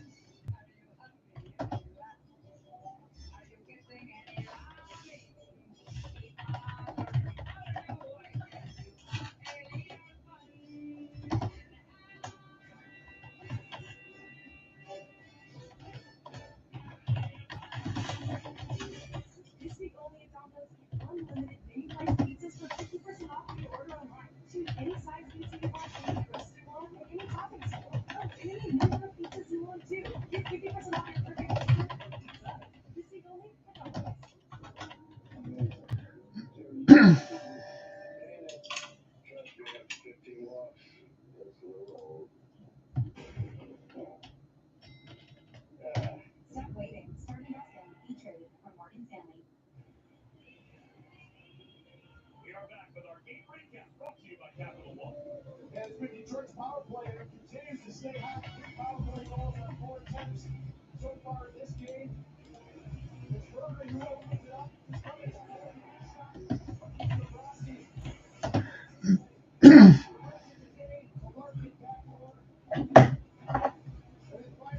I'm going to tell you right now on the ESPN side, as you check back into the play-by-play, 17 of 34, as the numbers continue to expand for the Ravens in the power play. That is right at 50%. Another ozone draw. This time lost. Third time with 3 power play goals in the game this season. You give the extra attackers chance to do damage, and they are just spitting fire right now. As Compher will go around now for Kane. This is picked up by 88. Now Compher will start this one again. Cross pass here for DeBrincat. Have to send this in. Compher takes a hit. Will pop back up to his feet though and try to finish off the other way against the defense. As Gustafson, watch this one get chipped away from him.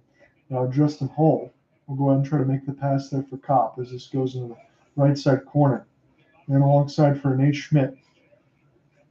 Those Linskys can't get it out now as Gustafson will send this around the end boards here for Vlad Tarasenko, who's finally got a chance to get a Stanley Cup ring with his former team. Again, he already has one with the St. Louis Blues, but I don't think he picked up his Florida one yet. As this one will be intercepted by Boquist and recollected here for Tarasenko. As he'll hit this one off the glass and started one more time for Detroit. Try to drop it here for Jonathan Berggren, who scored the first goal of the game for Detroit on the power play, as this will be picked off. 2:35 left to go in the second. A late period goal would be gigantic for Florida, and that's exactly what they need. As Edmondson, Johansson takes a hit as this goes back in for Matthew Tkachuk. Tkachuk trying to use that body, can't get around Edmondson, who's got size of his own. As this is Bourne fought right in toward the crease. Tkachuk denied by Talbot, a little bit by Seider as well. As Tarasenko gets a hit up high, that's not cold. Back around for Matthew Tkachuk and now Reinhart. Will crisscross. Tkachuk doing an excellent job just trying to keep this alive in behind the net. And a penalty upcoming against Detroit for tripping Matthew Tkachuk when they touch. As Reinhart now for Matthew Tkachuk. Tkachuk now to Sam. He lost it for a moment. Picks it up right side red line. Reinhart cross pass. High slot deflected. Edmondson gets a stick on it, but the Red Wings will go to the kill.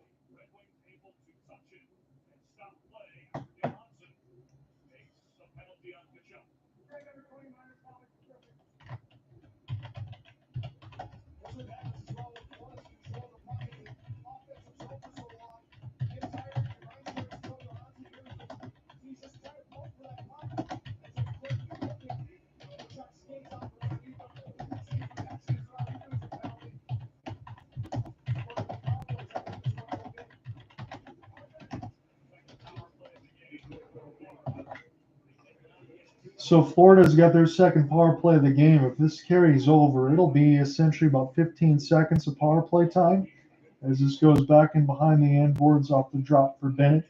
Now Evan Rodriguez. He'll survey now Bennett. Bennett toward the right side. Dot Risker save Talbot. He slides over. Red Wings don't know if they're going to be able to clear this out just yet with Buzlinskis and now Rodriguez. Buzlinskis.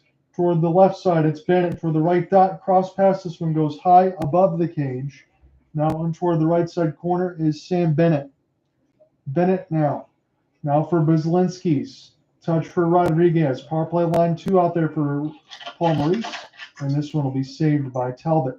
1:12 left to go in Florida's power play. 57 seconds left to go in the middle frame. So it was Matthew Tkachuk that did a great job. We'll see if he ends up getting double shifted here to keep that one alive as Johansson was forced into a trip. The Red Wings were getting tired, and now this is Talbot. It's a big answer for him in his final 57 seconds to make sure he shuts the door. So top line's out there right now. It's Barkov. You got Tkachuk near the right side wing.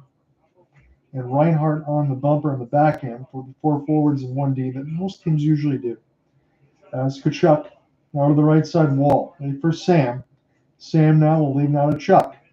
Toward the left side, one more touch for Barkov. Lost it off his skate blade. He works him behind the meshers. A centering feed. Good stick lift there by the Red Wings defense as Reinhardt was on the doorstep. Nate Schmidt. Carter Verhaeghe. This one wristed away. Reinhardt can't find it. And the Red Wings will get their full sail clear. 36 power play goals the last 2 seasons for Sam Reinhardt. Man, oh man, you think the Buffalo Sabres would still want him back alongside a lot of those guys that they got rid of, like Jack Eichel and the like. Barkov, Verhaeghe, as this is toward the right side corner. One more touch for Tkachuk. Wrister through the traffic. It's saved by Talbot. Red Wings rolling puck, just get it out. That is going to end the second period, but it's a big one. The Red Wings score 3 times, 2 more times in the power play. It's 4-2 after 2. We got 20 more minutes at least upcoming.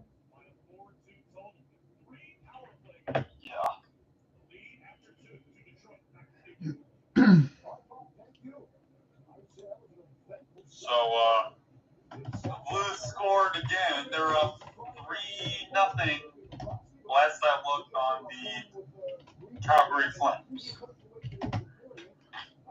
I'm going to break that into more detail here in a second. I'm just getting the final numbers of this period. But, man, oh, man, at this point for the Flames, I don't even think they're going to be able to fight back. I think that game's probably done because the Flames aren't one of those teams that really push for offense. I don't think they really can push for offense that much. Well, no, they're not, because for once the Blues are playing defense. I mean, the Blues have scored 3 goals on 14 shots on goal, and the Flames only have 4 shots on goal total. That's absolutely rough. I'm going to see who's in the crease right now. Hopefully it's not Dustin Wolf. But, yeah, Dustin Wolf has given up 11 of 14 made the saves, but that's a rough percentage. And Joe Hofer only had to, as Ian mentioned, stop 4 shots. Jordan Kyrou with his 20th, the latest at 1540 from Holloway, and Tyler Tucker, 3-0. And, again, as I said, I think this game you can pretty much write it off. But we'll see. Not writing anything off the Blues. If they score 6, then I'll write it off. Sheldon Keefe's homecoming at Scotiabank. His team is up 2-1, the Devils, against the Leafs. Jack Hughes and Nico Hischier. Hischier with the latest in the power play from Jesper Bratt and Hughes. Willie Nylander, his 25th from Domi and Tanev. Wall, 12 of 14. Former Flame Jacob Markstrom. Terrific so far, 20 of 21. If the Leafs lose, this will be a 4-game losing streak for Yeah, them? yes, it will, Ian. Oh.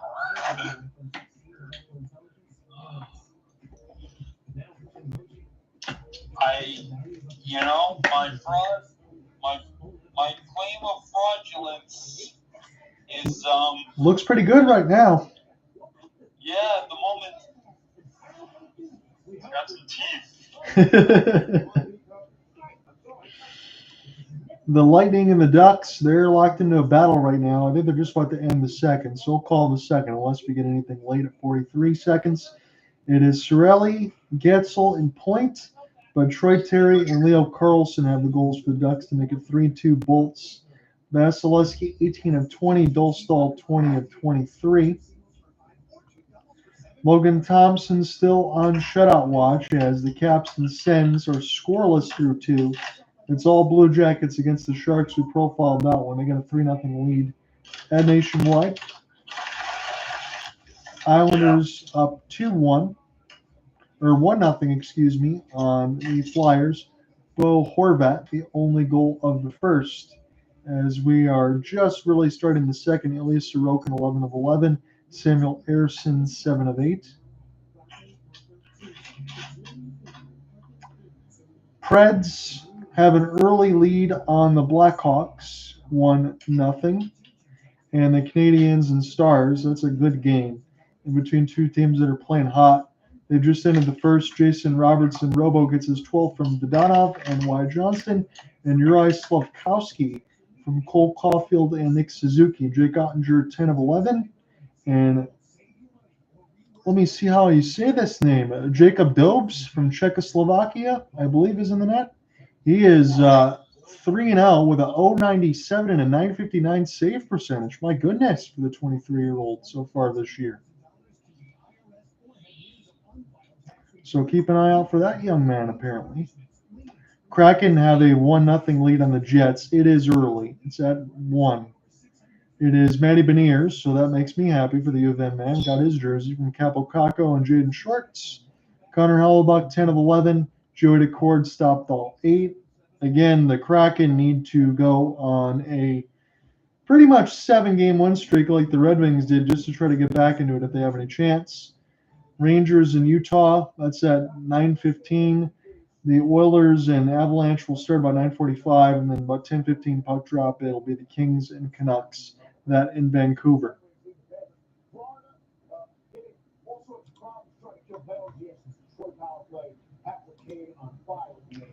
Looks like the Pistons will not get the win against the Pacers. They got another quarter to play, but they're getting pasted a little bit, 91-81. Pistons are at home with a $1.48 in the third. Not a big NBA night, but not a good night for the Cavaliers. The Thunder are at home, and they are dominating the Cavs, 75-49 at the half. They scored 43 points in the second quarter.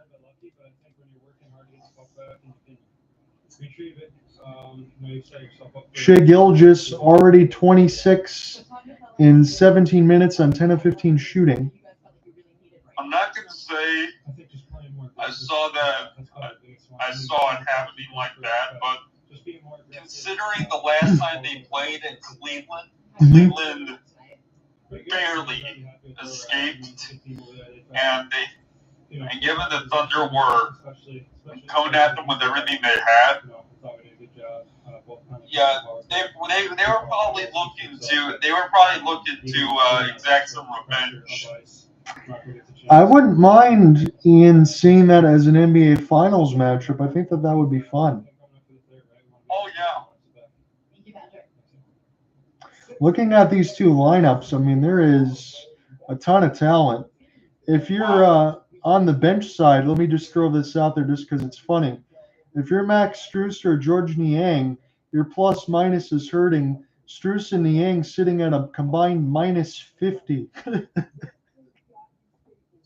they just put up a graphic of power play percentage since December 27th. Mm-hmm. The Red Wings being second with 46.7. The only other team that's ahead of them, the Columbus Blue Jackets, at a 47.4% clip. Yeah, it's been crazy, honestly. Again, for the Columbus Blue Jackets in Detroit, they've been hot of late. We do have a couple comments here I want to get to inside of the YouTube section. Again, Chef usually follows along for the Red Wings side. I appreciate you, my friend. Moving away from the 1-3-1 was key to the power play. I think that's well said, alongside for Todd McLellan that they've done well. And 1v1 for Hronik for Luke Hughes, Devils and Nucks. Yeah, that you're living in fantasy land, my friend, Stingray, if that ended up happening. But I think Vancouver would be happy with that. And yes, Patrick Kane ended up getting the third power play goal, as it is a 4-2 lead for Detroit after 2 periods. I am very pleasantly surprised. I have to remind myself that this game is not over, and there's still 20 more minutes. And also the back-to-back between Tampa and Dallas.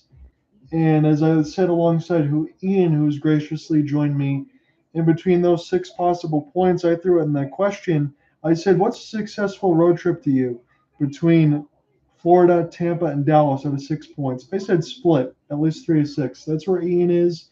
That's where I'm at. What say you guys? I'm looking in the board right now. We got 2 votes, and they both say split as well. So I think we're all in agreement. If the Red Wings get at least 3 points, they'll maintain here in the East as things start to continue to get a little tougher because you got Columbus, as we talked about, you got Montreal, you got Ottawa, you got Detroit. I do think one of those playoff spots will be up for grabs. The other one might. This depends on what Boston does. It depends on what Tampa does. Maybe one of the other teams in the Atlantic holds the wild card. And we'll have to see who else will get it. So I think only one spot for Detroit to get in, unless, God forbid, they find a way to take a third seed in the Atlantic. But they got some ways to go before that. I'm surprised. It's funny because that comment mentioned the 1-3-1. Yeah. I'm surprised anyone still runs that after seeing how it fell apart when former head coach of the Ottawa Senators, Guy Boucher, did it when he was the head coach of the Senators. I mean, that might be the easiest formation to expose. That's a great call by you, Ian, and that's a good callback. You're putting it back in the banks that I wouldn't even know about. So you got the big brain knowledge there. And yeah, you have a spot in there, right? Because you have, what is it? One up top trying to screen, then 3 in the middle and 1 back. So that does sound pretty easy. If you can get around that middle slate of guys that are usually just scoring forwards on that power play, and that can lead you to some problems, I do agree with you, gentlemen, on that. That's not something I would ever consider running. I actually learned about that through most of the hockey knowledge I have comes from binging all of Urinating Trees videos on different teams. It's a good source. Yes, it's a good source for it. Again, I would, you know what? It would be really cool if we get a chance to kind of help make some of his videos for all the 30 teams when you get those previews or you get the playoff previews and all that, because getting all that humor, knowledge, and all that other stuff across the board has got to take a long time to do. All it does, and in football season is just murder on it because there's so much. They're going to interview Devon Tays here on the ESPN side. Colorado has been ridiculous. I know Ian and I had talked about it a little bit the other day, and I was watching a video from the Hockey Guy. If you don't follow him on YouTube, make sure you follow him at the Hockey Guy. Shannon, he does a great job of doing whiteboard videos and everything else. But we were looking at goaltender power rankings of the month to start the year, and Mackenzie Blackwood is number 2. He had, I think, about 15.8 saves above expected per throughout his season. And I think right now in this month, he has a .940 save percentage for the Colorado Avalanche. Again, they went for Mackenzie Blackwood and Scott Wedgwood. They went away from Gergiev and Justice Onanen. And all of a sudden, you get some goaltending, and the Colorado Avalanche have just been unconscious. Wait. You're talking about the same Mackenzie Blackwood yes. that was left for dead after his tenure with the Devils, right? Yes, and also tried to, that and the San Jose Sharks for a couple of seasons. He's good again? He's very, very good again, Ian, and I think maybe I think that comes to the point of, and I believe some of your dismay as well, because I would be thinking the same thing. But you're also playing behind Devon Tays and Kel McCarr and Rantanen and the kid. You got some players. Right. Oh, yeah. You know what? Now that I think about it, you do have some of the best defensemen guarding your front. So, so any competent goalie would improve his standing behind those two. I know I saw this come across the board, and he was a announcer for the U of M Wolverines, and he was 90 years old, Bob Uecker, former, not still former, I think he was working with the Milwaukee Brewers still not too long ago, but you remember in the movie Major League, I guess Bob Uecker has just passed away, so that's unfortunate. Yeah, we're doing I don't know I'm not sure what the salute would be for baseball. I guess 10 whacks of a home run ball. I don't know. Yeah, I'm not sure where to go with that one either, but he's one of the best in the business, and that's unfortunate. But hopefully when I look a little bit later tonight, maybe get some extended coverage on MLB Network or see what they'll say and what they want to do, because that might be a good first game to look at alongside the Brewers, because I'm sure they're going to do something nice at the start of the year for them. Yeah. I saw too, speaking of Brewers and former pitchers, I know it's not much of a segue, but when I was looking a little bit last night, they did introduce Corbin Burns on his new team with the Diamondbacks. That is a hell of a rotation that they're starting to build in Arizona. Yeah, but I don't know how much you know about pitchers contracts in Arizona. I recently learned about them from a video by Jolly Olive. I don't know if you're familiar with his work. Is it YouTube side that I can look it up? Yeah. Okay, He I'll has follow. he has a bunch of history videos. He does some franchise stuff for MLB The Show. Cool. Yeah, but yeah.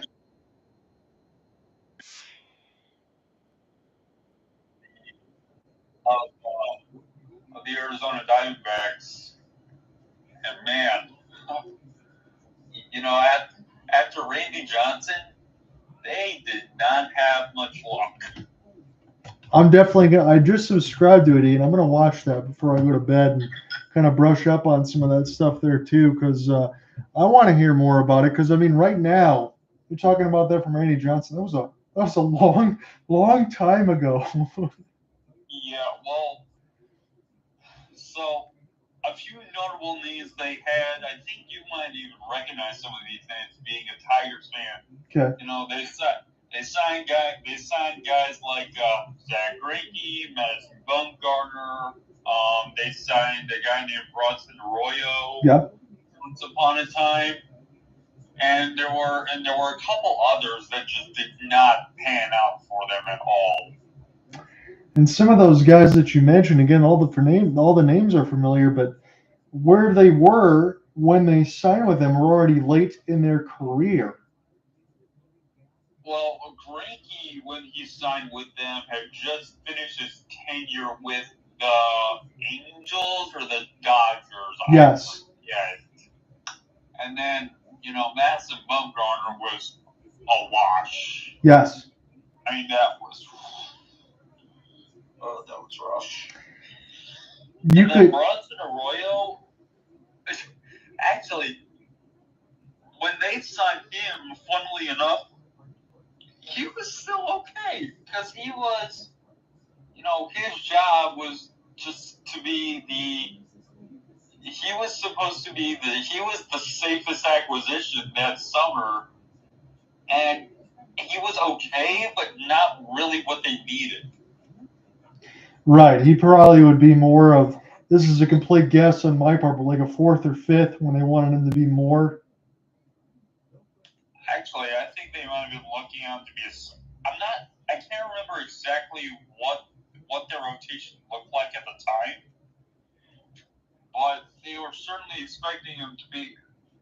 Actually, I think what they were hoping he would be was an innings guy, and I don't think he would. I don't think he really lived up to it. I'll have to look that up as far as the video and all that stuff, because I can tell you one thing. I know we're going to start here in a moment for the puck drop for the third, but they need a bounce back from Jordan Montgomery. He did not exactly have a great year for the D-backs. No. You still got. Wow! I just saw that fourth goal. He shot that between two players. Yes. And somehow still beat the goal. Yeah, that's how you know Paul Maurice had enough with Sergei Bobrovsky. He had to stop that one. He did not. So I'm going to get started.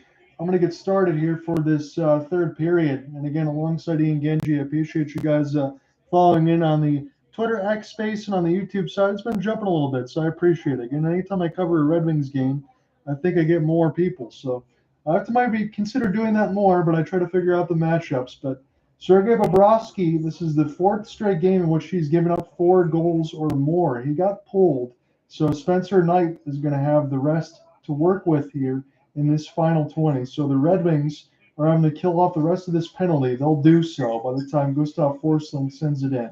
So they'll return to full strength.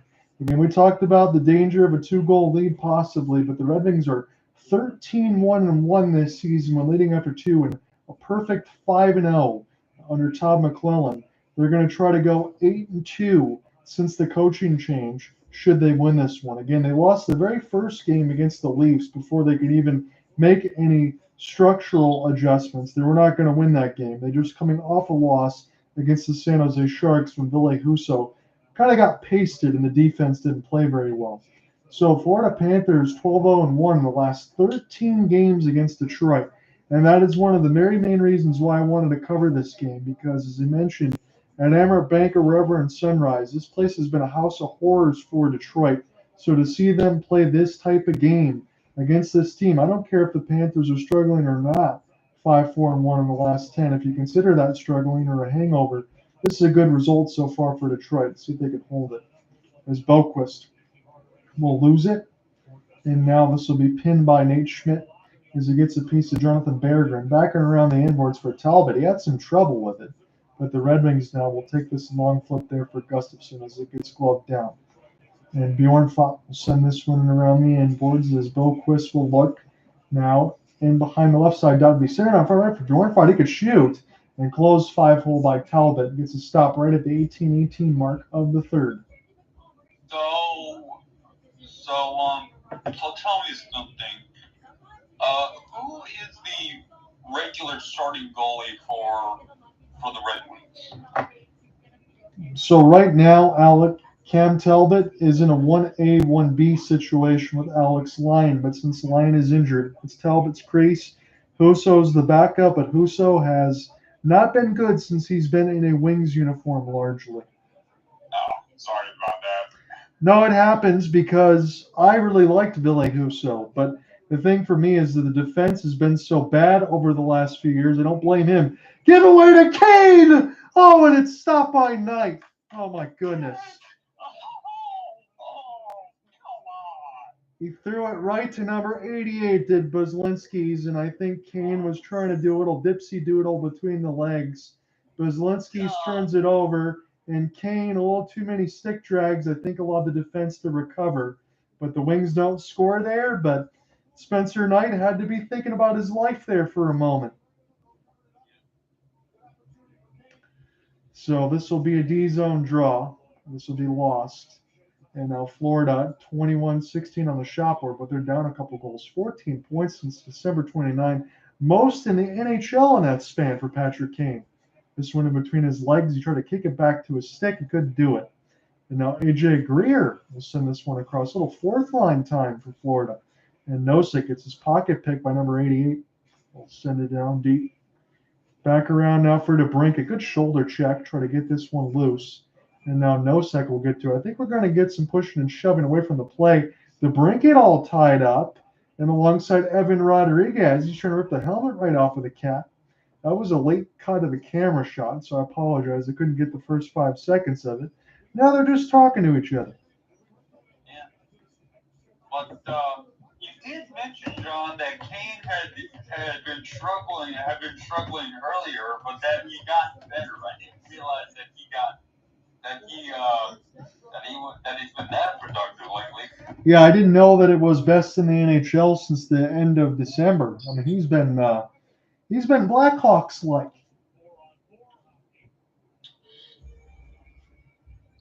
So we'll get some 4-on-4 here. A little offsetting here between Cat and Rodriguez as they got tied up behind the play. Ooh, DeBrincat got a pretty good hit there to the right side against Rodriguez after it. It made him drop a stick, and then they just started to say hello to each other.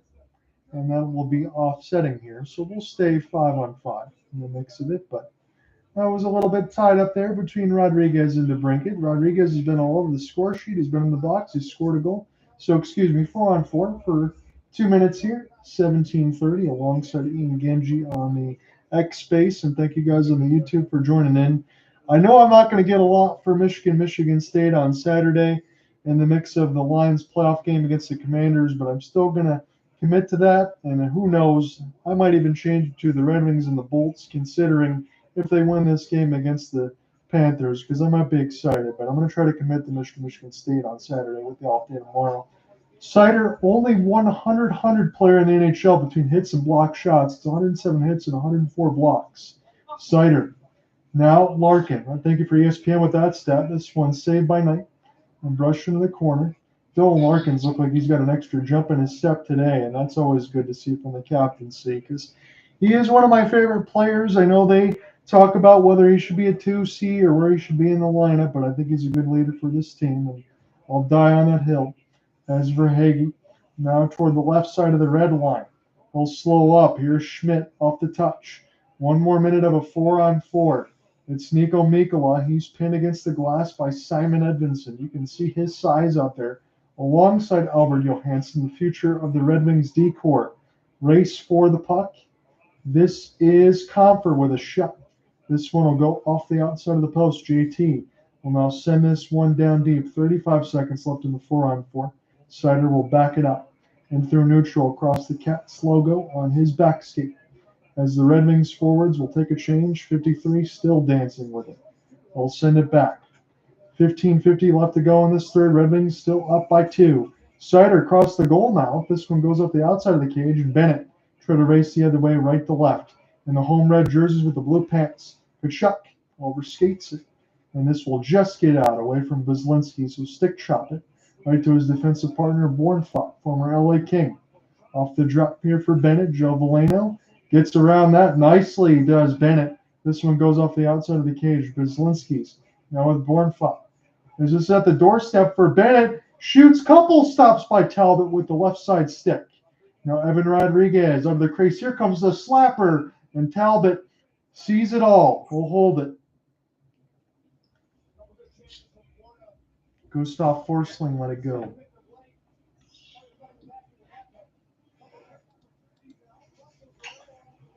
Oh, looks like the Sharks managed to put one on the board. How about that? So that is now a 3-1 game between Columbus and San Jose? Yeah, goal scored by Tyler Toffoli. Teapot. Tyler Toffoli still getting the job done.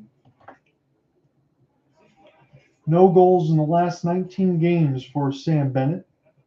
And Red Wings fans hope it stays that way. DeBrincat gets his shot blocked toward the right side red line. Here is Hull. They have this one back for 88, who has been on fire, especially in this game. Already got a couple of points. DeBrincat takes a hit and try to make a play alongside Kopp. Again, if you're Todd McLellan, I think you take all these lines and you roll them back out on Saturday. I would not change a damn thing. As this one's picked back up now off the recollect for Kane. He'll circle and see if he wants to leave it for Hall or skate it himself in between the dots. Long pass from 50, and this will gain the zone. Again, last 9 games, he's got 15 points. He had 14 in the first 30. As this is Johansson trying to find it from Schmidt, stolen to the left side blue line. A race for the puck in through neutral. And DeBrincat gets a piece of it for a moment. Jonathan Berggren will look on the prowl, and Tarasenko's got to back up. Here's Boquist. This one goes toward the net, but it falls right to Talbot. We'll hold on. 14:09 in the third.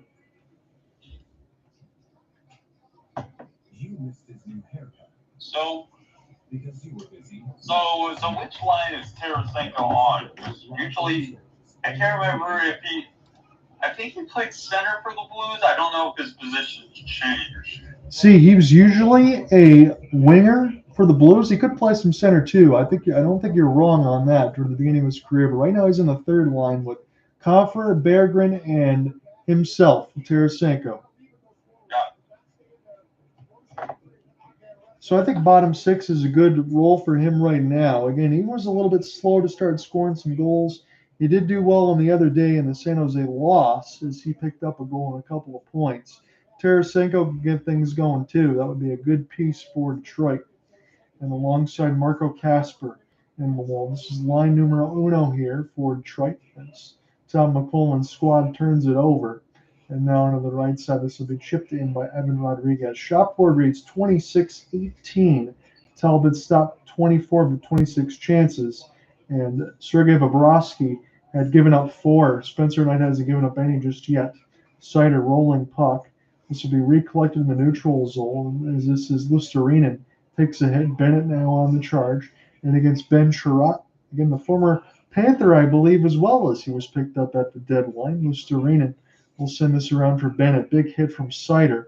Stays on his feet as Sherratt will try to chip it in the glass for Joe Veleno.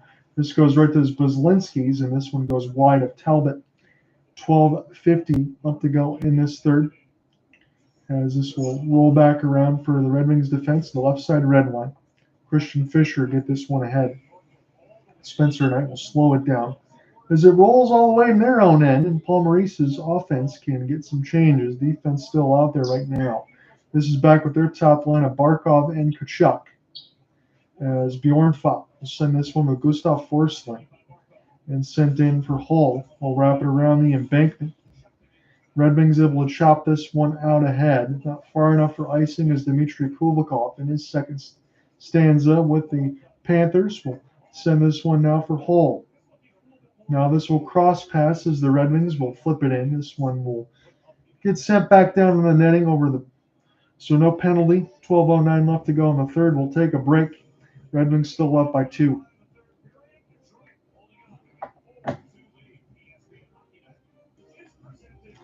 One more look at the scoreboard here for me. It is Utah. A very early first goal on the Rangers. That one. Lord, has there been a more disappointing team this season than the New York Rangers? No, there hasn't, Ian. And again, for Chris Drury, I think a lot of that has to do with his own doing, in my opinion. Yeah, I don't really know what needs to be done to fix the Rangers, but it may be something drastic. And I don't think the GM is up to firing himself. So other than that, I don't know what else you can do because you already moved on from Trouba. Capo Caco, I know hasn't worked out, but tell me the last time the Rangers actually take any of their top picks and develop young talent, because that doesn't happen very often. And again, they denied and again, as Vancouver should, how the hell is Patrick Alvin going to want to take a one-on-one trade for Pedersen and Mika Zibanejad? He would be an idiot. I mean,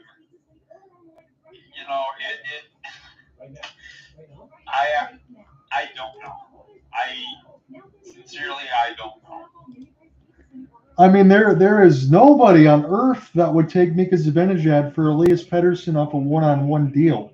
That would be an automatic denial every time. You got to come with a better play than that. Yeah. Wow.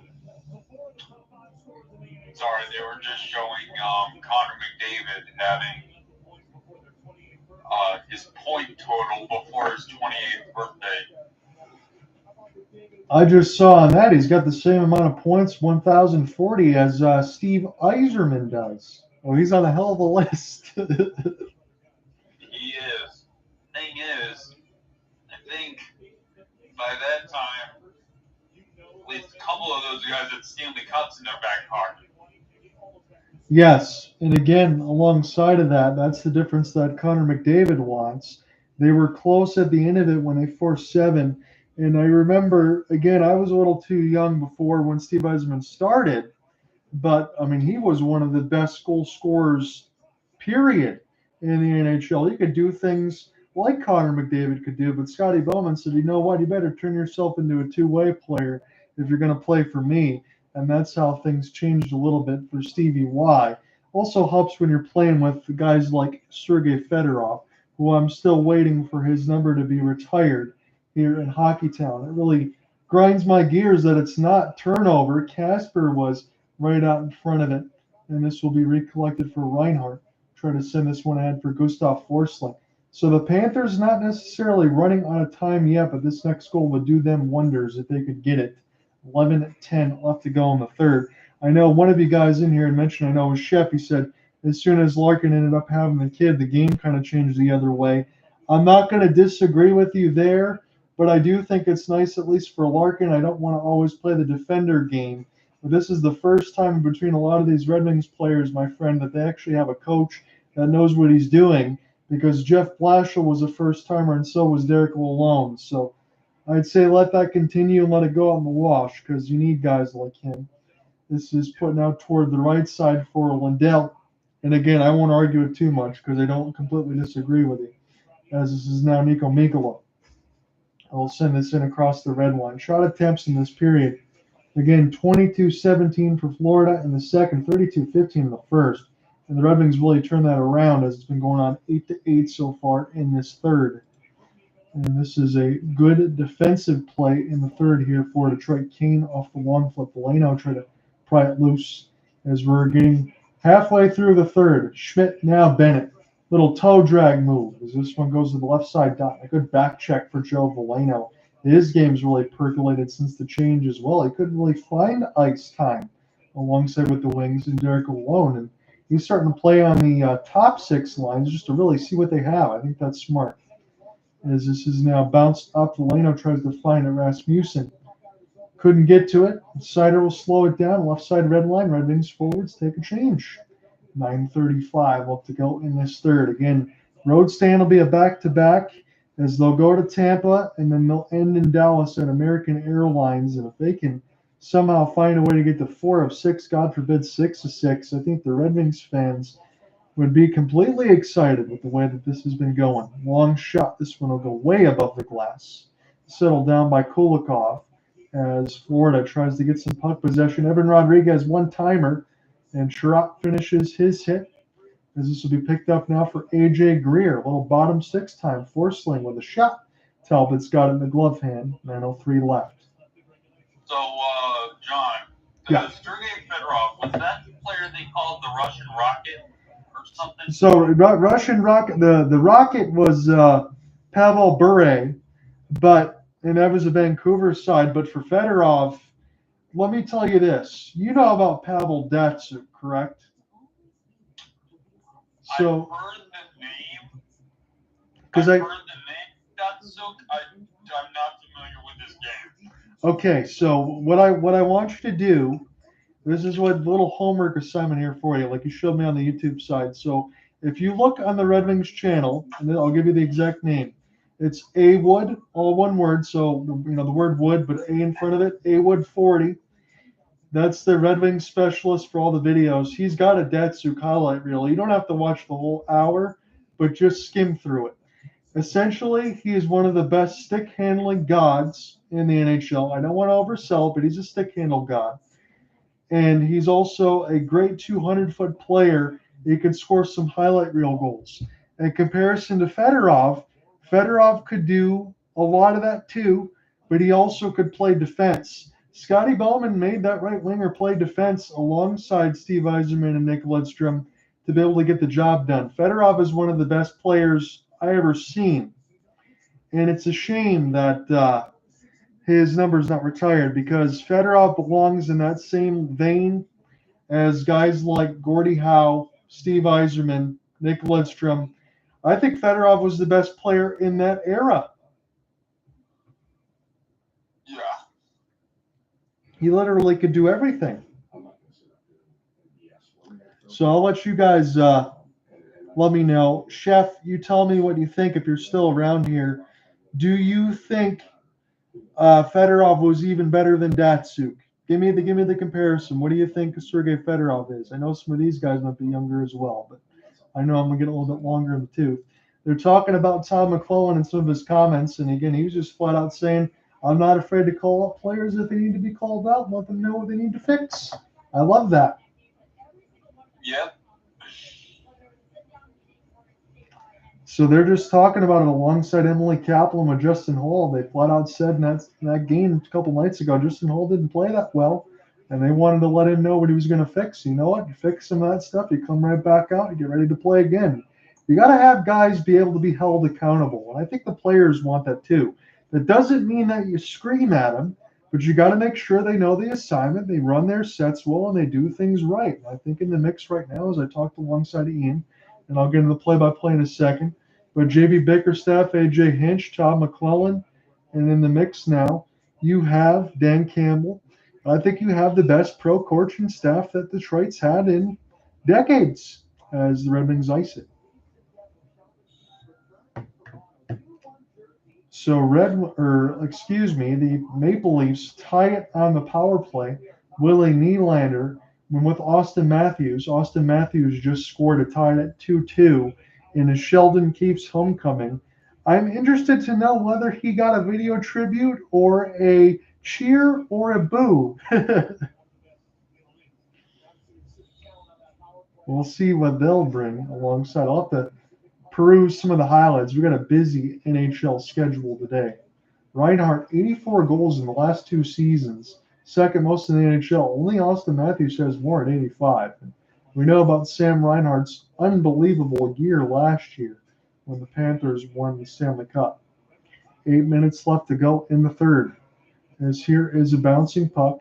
This will be recollected here for Barkov, and now the Red Wings try to force a steal. So ESPN Bet has the Red Wings a minus 1,200 to make the playoffs, plus 700. Yes. So if you bet, I believe, $100, you can win 700 if you take the Red Wings to make the playoffs. I don't know if I would take that bet yet. They're 4 points out. They have a game in hand on the Blue Jackets. They have 3 games in hand on the Bruins. They're going to need to do some damage on this road trip. If they can take 5 of the next 6 points, that might change some things. Bjornfot will watch this one get sent back down as Florida wins the draw at neutral. This will be a chop forward. Johansson tries to get to it, and Evan Rodriguez will steal. Bjornfot shoots. This one goes wide. Bennett off the outside of the cage. It's close. And the crease, it's a mass of humanity. But Talbot's going to fall on it. Bennett was right at the doorstep. You know, he's hungry to get one. It's certainly been a while. We'll get a stoppage with 7:24.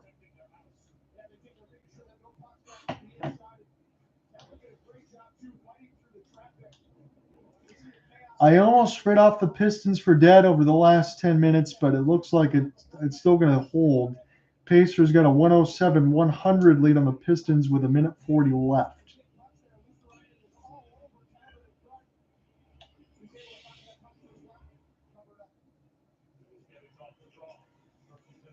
Wow, only a little under 5 minutes left in the game for the Capitals and Senators, and they're still scoreless. Yeah, Logan Thompson has been unbelievable. He's probably been the second best goaltender in the entire league, and behind Connor Hellebuck, and somehow he did not get a Four Nations invite to Team Canada. That makes sense. As I want to get to some of Chef's comments. It says Datsuk was a god. Fedorov and Yager were superstars in that era in the 90s. I would agree with you there. Datsuk and Fedorov, he said he could be considered a top 20 all-time. Datsuk, though, is maybe a step ahead in my opinion. I'm not going to argue that. Datsuk, his nickname was the Magic Man. Yes, you're correct. He could hit, and Fedorov was a little bit more fragile. But we had Proby and Joey Kosher. Yeah, you're right about that. Chef, I don't know if I told you, one time as I think we get a penalty call here. One of the Red Wings games that I went to when we used to go to New Year's Eve all the time and get tickets, I did win a picture of Joey Kosher. Yes, it is in black and white. Yes, it is signed. But he's punching the living crap out of somebody on the Philadelphia Flyers. I don't have a number on that one, but I do have a picture of that. You can see that right when you walk into my room. So I do have a signed Joey Kosher, and alongside with the Larkin sign as well. So the Red Wings will take a penalty. This is a critical time for it. The face-off will go back into the neutral zone. Florida off to gain the red line. 6:30 left to go in the third. I would be considered a Red Wings super fan, but I do try to call the games as neutral as possible. Again, Ian knows it alongside Alec and Cooper. Got to call the games forthright because nobody wants to listen to a homer. As Nate Schmidt now for Barkov. Get this one to the Red Wings dot. As this goes to Kachuk. Here's a pass for Barkov. High slot.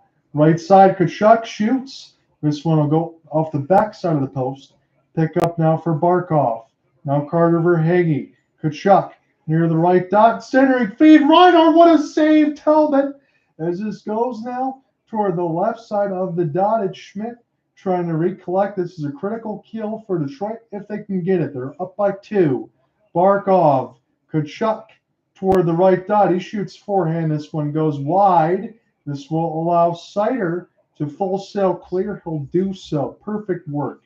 As this one goes to Spencer Knight, slows it down, back around for Sam Reinhart, former Sabre. Man, again, they miss him. You talk about a lot of the players that they had, Ryan O'Reilly, Jack Eichel. The list goes on and on. As this is Barkov, and this will be sent in. 35 seconds left to go in the second power play, I believe, for Florida, as this will get sent back down. ESPN will have their doubleheader with Edmonton and Colorado, so if you want to watch hockey tonight, that'll be another good one to watch across with a boatload of superstars. Bennett, now Lindell in tight save. Talbot near the left post. Red Wings will send it down again. They'll effectively clear it. Spencer Knight near the right dot. We'll play this one for Vasilevskis. Now Bennett gain the entry with speed. Drop for Lindell near the right dot. Save a scavenge wrister. What a block by Kopp as he got that one with the skate. Now Vasilevskis. He lifts it again. Save Talbot. And now the Red Wings with Lucas Raymond, who just got out of the box, is Vasilevskis. We'll send this one down. Red Wings ice it. 4:28 up to go in the third.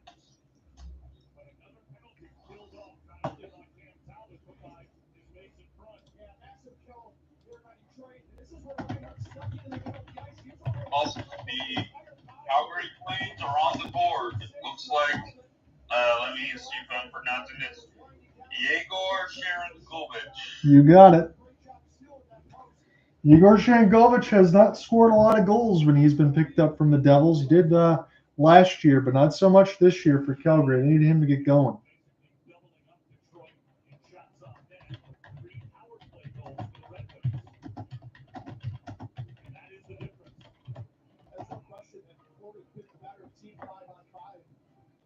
So Florida's been able to play better 5-on-5, but they need a couple of goals here. As Forsling off the D-zone draw win.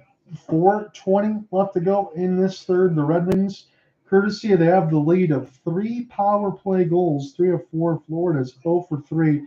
And sometimes the stats do tell the story, and that told the complete story as this one goes up and out of play. Again, they keep doing the highlight ads for the Four Nations face-off.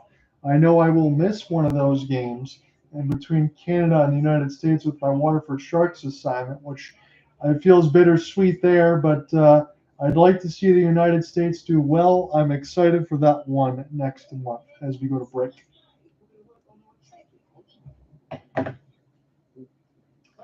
I imagine that Alec Nava is going to be covering some of those games. I'm sure he's been busy with whatever he's been working with or school or whatnot, but it's been long due time that we call a hockey game together.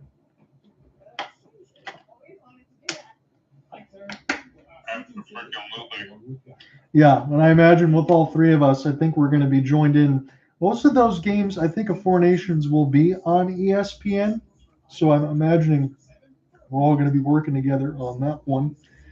Talbot quietly, I don't know if this is the right word, because the shots have started to balloon in the third. Talbot has been sensational.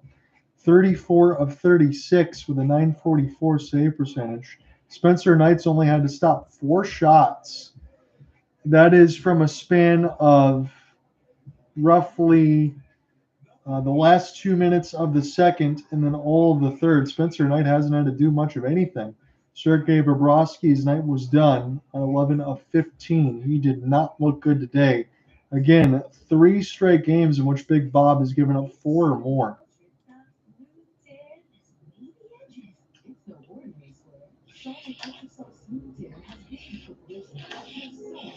Chef laughs and talks about a homer call. No, I don't like those either, man.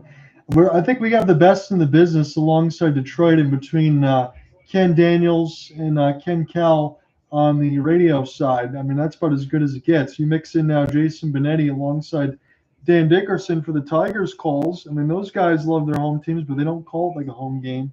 And he says Catholic Central, what Brother Rice. I was able to cover some of those games, and alongside when I worked at MI Prep Zone for the Oakland Press, that was fun to cover some of those hockey games. I never got a chance to cover NFL games, but it's usually like lacrosse or hockey games that I would cover there. That's always a good rivalry. 3:55 left to go in this third. Shopboard is slanted 36-19 for Florida, but Detroit is the one that has a 2-goal lead, and they can thank their power play for it. We know that that's been the story. Can they take that into Saturday's game with a tough back-to-back? Because if they could take and win Saturday's game against the Bolts, I would say that that's more important. I know that goes without saying just because it's an Atlantic Division foe. Take the 2 points against Florida and Tampa, and if you got to lose against Dallas, so be it. That would be best case scenario, as this will be an outstretch. Talbot saves it, rebound, and Talbot's got that too off the long stretch. 3:20 So, left. John, I don't know if the chat can hear me, if my voice comes through to where they can hear me.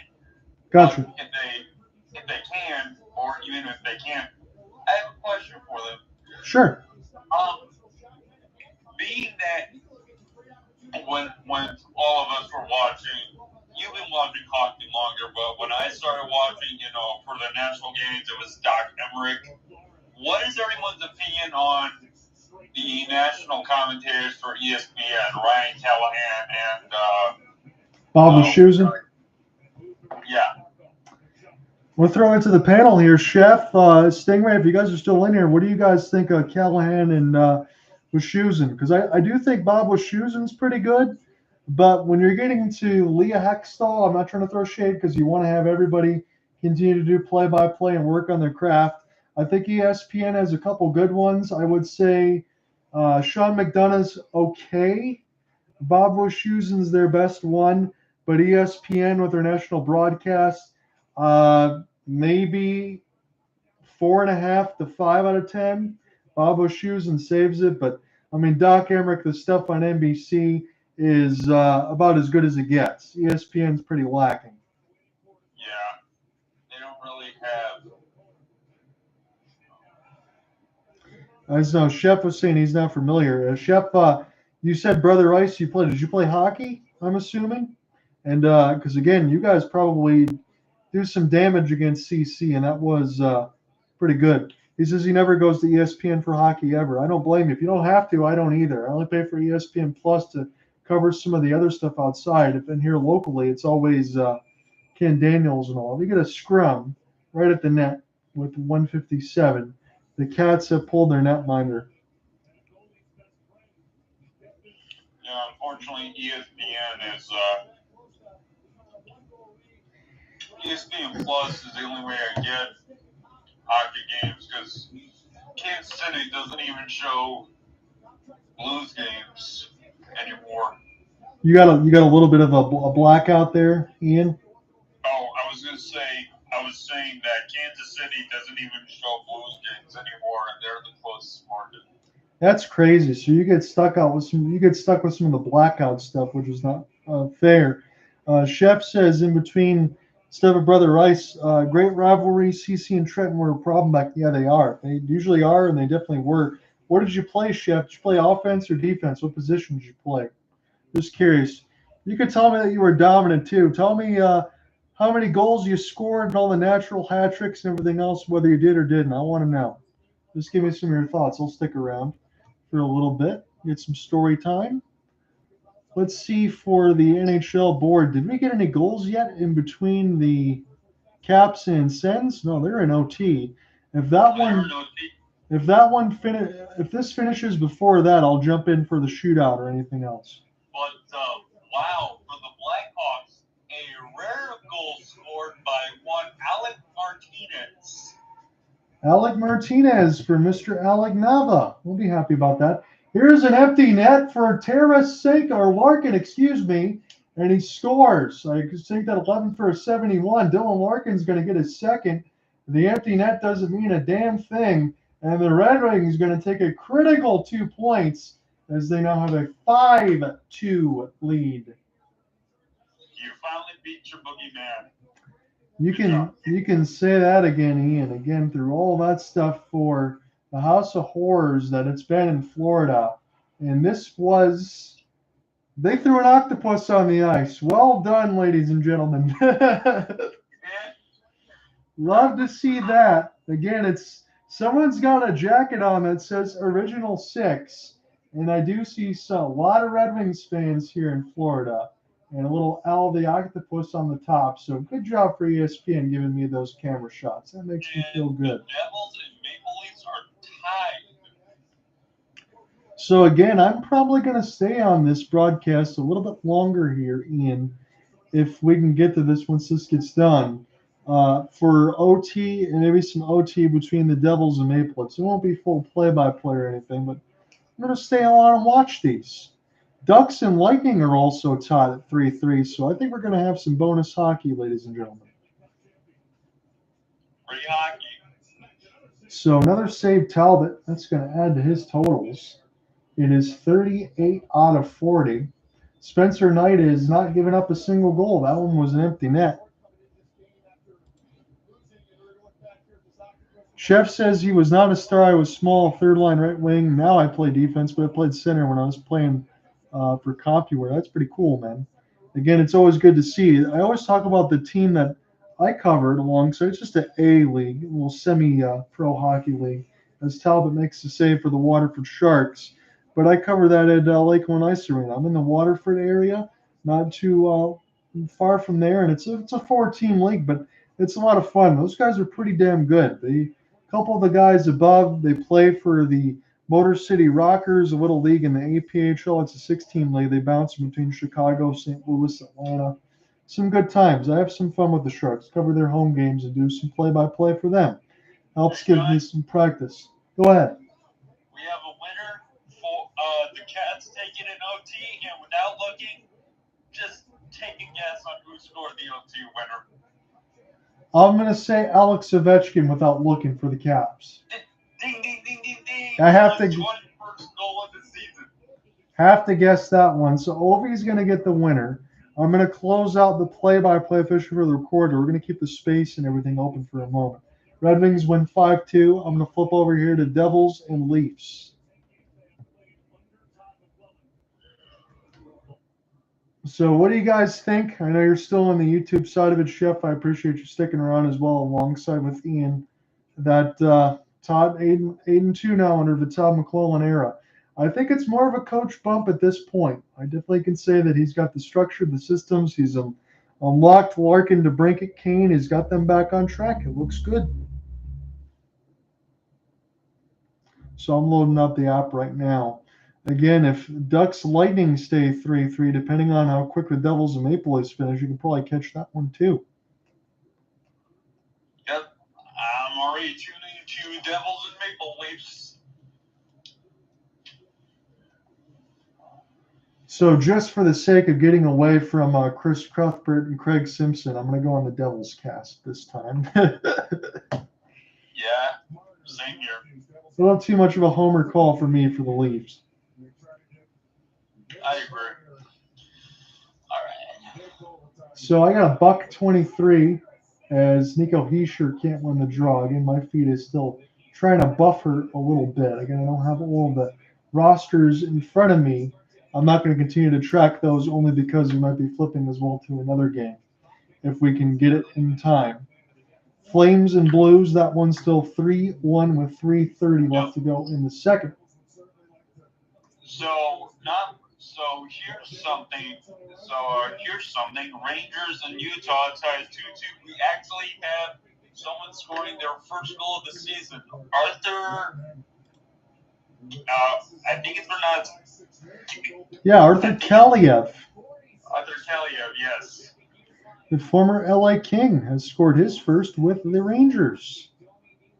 And Matthias Michelli has a couple already for Utah. We are 25 seconds away from going to OT as Jake McCabe delivers a big hit. And alongside Chris Tanner, I can give you a little bit of play-by-play because I do got a day off tomorrow. I need it. before we get into Michigan State. And alongside for Chef, you tell me who you root for if you're still in here between maize and blue or the green and white, or if you don't root for them any at all. Because even though my family is entirely Michigan, again, I'll root for Oakland, my alma mater, when I can, but I'm still maize and blue all the way through. Chef says Rockers hockey is very fun. I had a buddy that used to work for the Motor City Rockers. They're starting to change their name and their jersey and all that. He says, I don't, but my family is MSU. No shade on that side. They have a very nice facility. And you know what? In between Saturday side, Trey Augustine, again, is part of the Red Wings product. He plays goal for the Spartans. If I have to root for the Spartans for Augustine to do well, you bet I will. He did get a gold medal for World Juniors again, back-to-back gold for the boys. So we're in a commercial break. We're going to be going to OT. Pistons do lose 111-100. That's unfortunate, but they're still, I believe, 21-20 on the season. Pacers do get a game over their opponent in the Central. Oh, the Blues have scored another goal. This one on a power play is scored by, once again, Braden Shen. What's going on with Braden Shen right now? He's found the hot hand. It's about time. He's been stuck at 8 goals for a while before this game. He scored 2, so he's got 10 on the season. Yeah, so he's starting to pick it up, and against a team that they really want to do so, that you're chasing in the standings. Again, 2 points apiece and back-to-back games and home. You can kind of consider that 4 points in the last 2 games to be an 8-point swing, because that's taking away points from Calgary that they don't even get to have. That's right. So Maple Leafs 4-2 in overtime. The Devils are 2-4. If this one ends quick enough, and the Ducks and Lightning are still going, we'll flip to that, and then I will close out my night before we get the game story. That'll follow. I'm going to get some dinner first.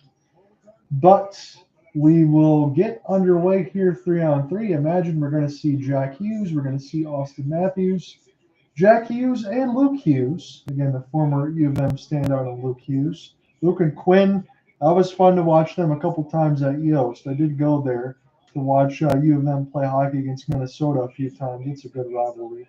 Minnesota's pretty good. Ohio State's been good this year, too. My goodness. So Luke Hughes has the puck in his own end. Mitch Marner will watch against Jacob Markstrom. Again, I do like watching the former Flame and net. It's Jesper Bratt. Now toward the right side, a little bit too far for Jack. Throw it to Luke now. 4:30 should we need it in this OT. If we don't get a goal, we will get a shootout. Jesper Bratt take his time.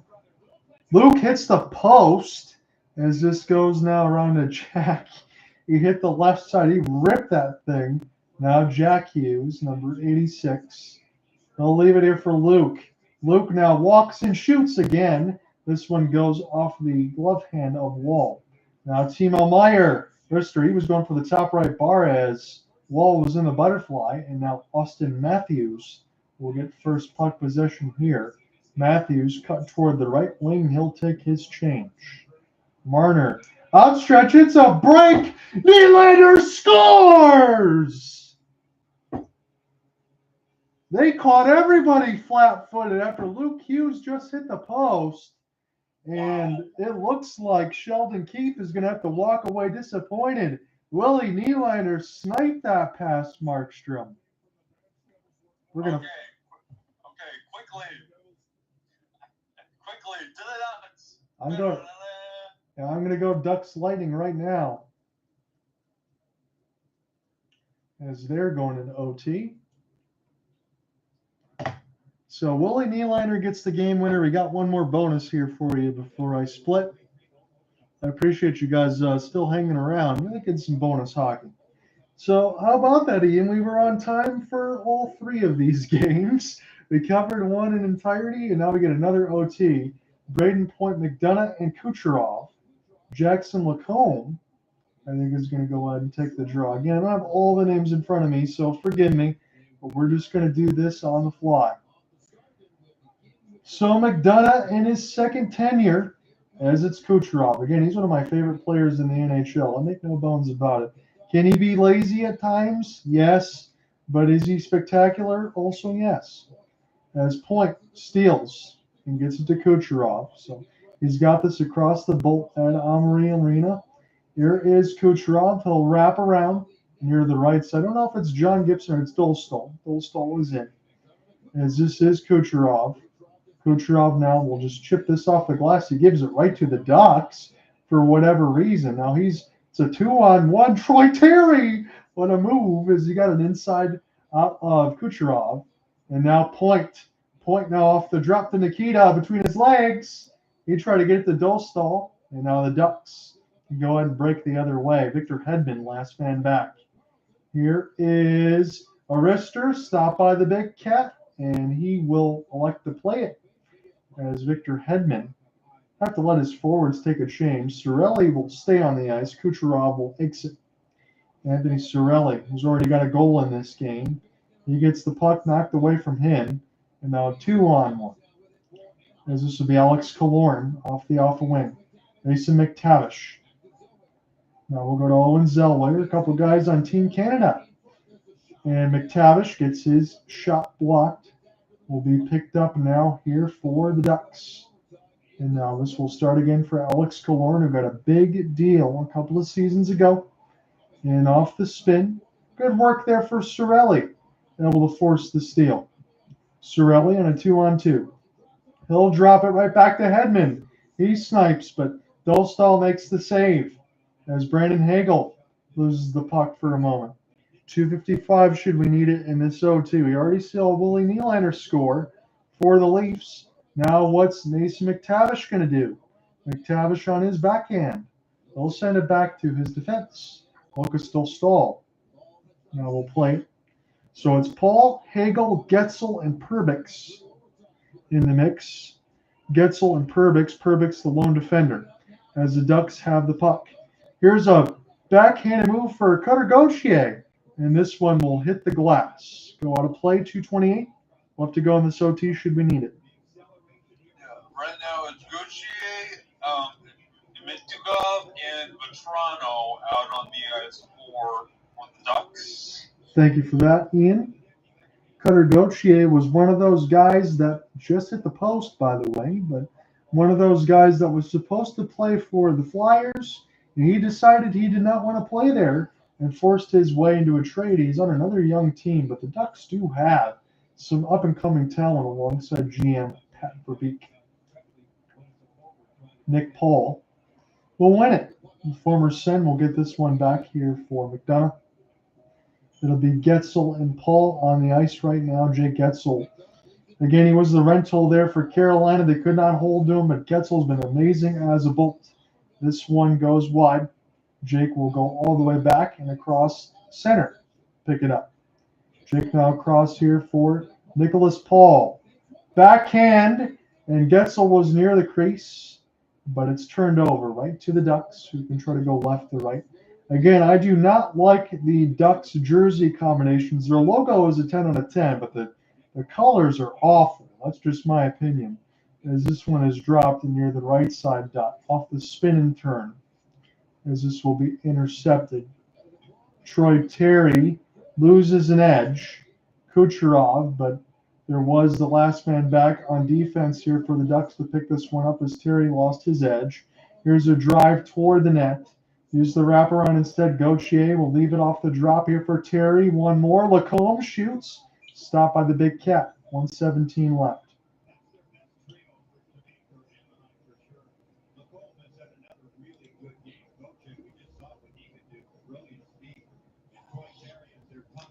Flyers up 4-2 on the Islanders. Blackhawks up 2-1 on the Preds. Canadian Stars, Kraken, Jets, and Rangers, Utah all still tied. Blue Jackets do get another 2 points in the standings. All right. So on the ice, it is Lacombe, Carlson, and McTavish for the Ducks. And for the Bolts, I think that's Hagel, Cirelli, and Hedman. I see. Thank you. as this is McTavish. Toward the right side, dot. He's being bothered by Hedman. Big hit. Takes McTavish off his feet. Start this one again for Brandon Hagel. Hagel really turning on the burners now. Cross pass Cirelli. He stops near the right side. Tried to shoot to the left post. This one stays in play. It was stopped by Dostal. Toward the left side, dot. The Lightning trying to get to it now. Hagel. Send it back, but he turns it over. McDonough. Or Hedman now with the last man back. It is a turnover. McTavish turns and shoots, and that one's blocked. 30 seconds left to go in this OT. We might go to a shootout. Hagel slows up, lets everybody take a change here. He says, come on now, puts his hand in the air as he can go off the ice. And the Lightning have a chance as Hagel might have hurt something off of a shot block. Getzel racing toward the left side dot. On his forehand, takes a loop around the net. High slot gets sticked away from him. Getzel will leave it. And this is turned over to the Ducks. They got to shoot quickly here. And they can't get the shot off in time. Vasilevsky closes the 5-hole. We need a shootout to decide it. And we'll get it in a moment.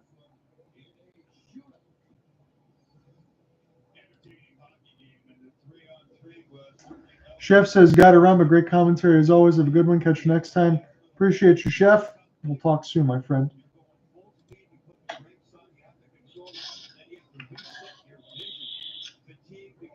I'm going to say, Ian, I do think the Lightning will win this shootout, and I'm going to say Jake Getzel gets a goal quickly.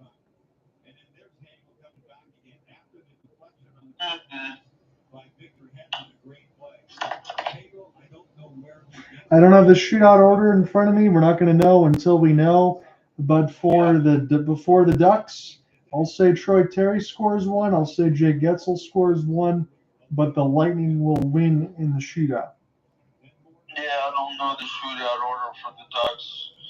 I'm going to pull Leo Carlson. Leo Carlson's a good one. He's a good candidate to score a goal. You can think about Cirelli, Hagel. Again, I'm still not used to not saying Steven Stamkos' name, but it's not here. So, career shootout record for Vasilevsky. He's done a lot of these. 22 out of 30. As John Cooper is looking on. Again, I have the Tampa feed here. The Lightning, so far, not a lot of shootouts. This is just their second 0 for 1. Ducks are 2 for 1.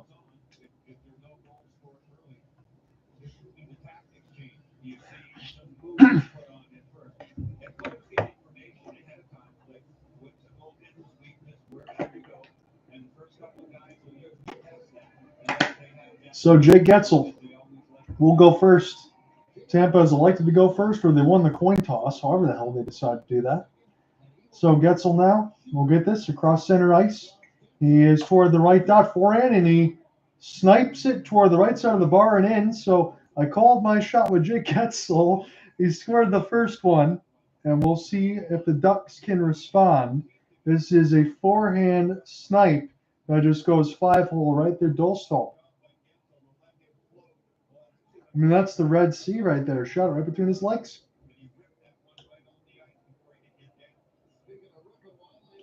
Leo Carlson. This is Ian's call.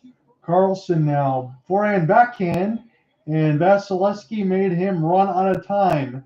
Yes, he had the space to beat it, but he couldn't get the shot off near the left side of the crease. He would have scored backhand, but he just lost the puck over his stick blade. See what we get here for the second shooter. It's Braden Point. He's got a chance to ice it here if he can score, and he can't do it. He can't get the shot off on the backhand. He was denied near the left side of the red line. So Ducks still have an opportunity to tie this thing. Working his way backhand, and Dostal met him with the stick handle. Mason McTavish. Really got to score here. Try to tie this one up in round 2. The answer, Jake Getzel. McTavish up the gut. Will slow down near the left side dot on his forehand. Shoots, and Vasilevsky gave him nothing to look at. And if the Bolts score here, they win. And if they don't, the Ducks have a chance to extend. Not a lot of moves there for Mason McTavish. And Vasilevsky didn't have to bite on anything. Nikita Kucherov can try to ice it right here. Kucherov now. Toward the right side, the lefty. Forehand, backhand, and denied. Glove hand by Dostal. We continue. Dostal stands big.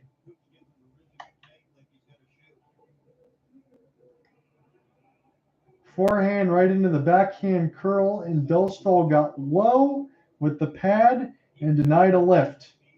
And we'll see what last call will be for the Ducks. It's Troy Terry. He's got to score to tie it. Terry, backhand, he runs out of room, and the Lightning are going to win this one in a shootout. Little extra hockey all the way across the board. We call an OT winner a shootout winner, and the Red Wings win big. Hey, this was a successful night. Ian, I appreciate you joining me. I'm going to be a happy camper for the rest of my Thursday. I appreciate it, my friend. Hopefully we talk soon. Yes, sir. Peace.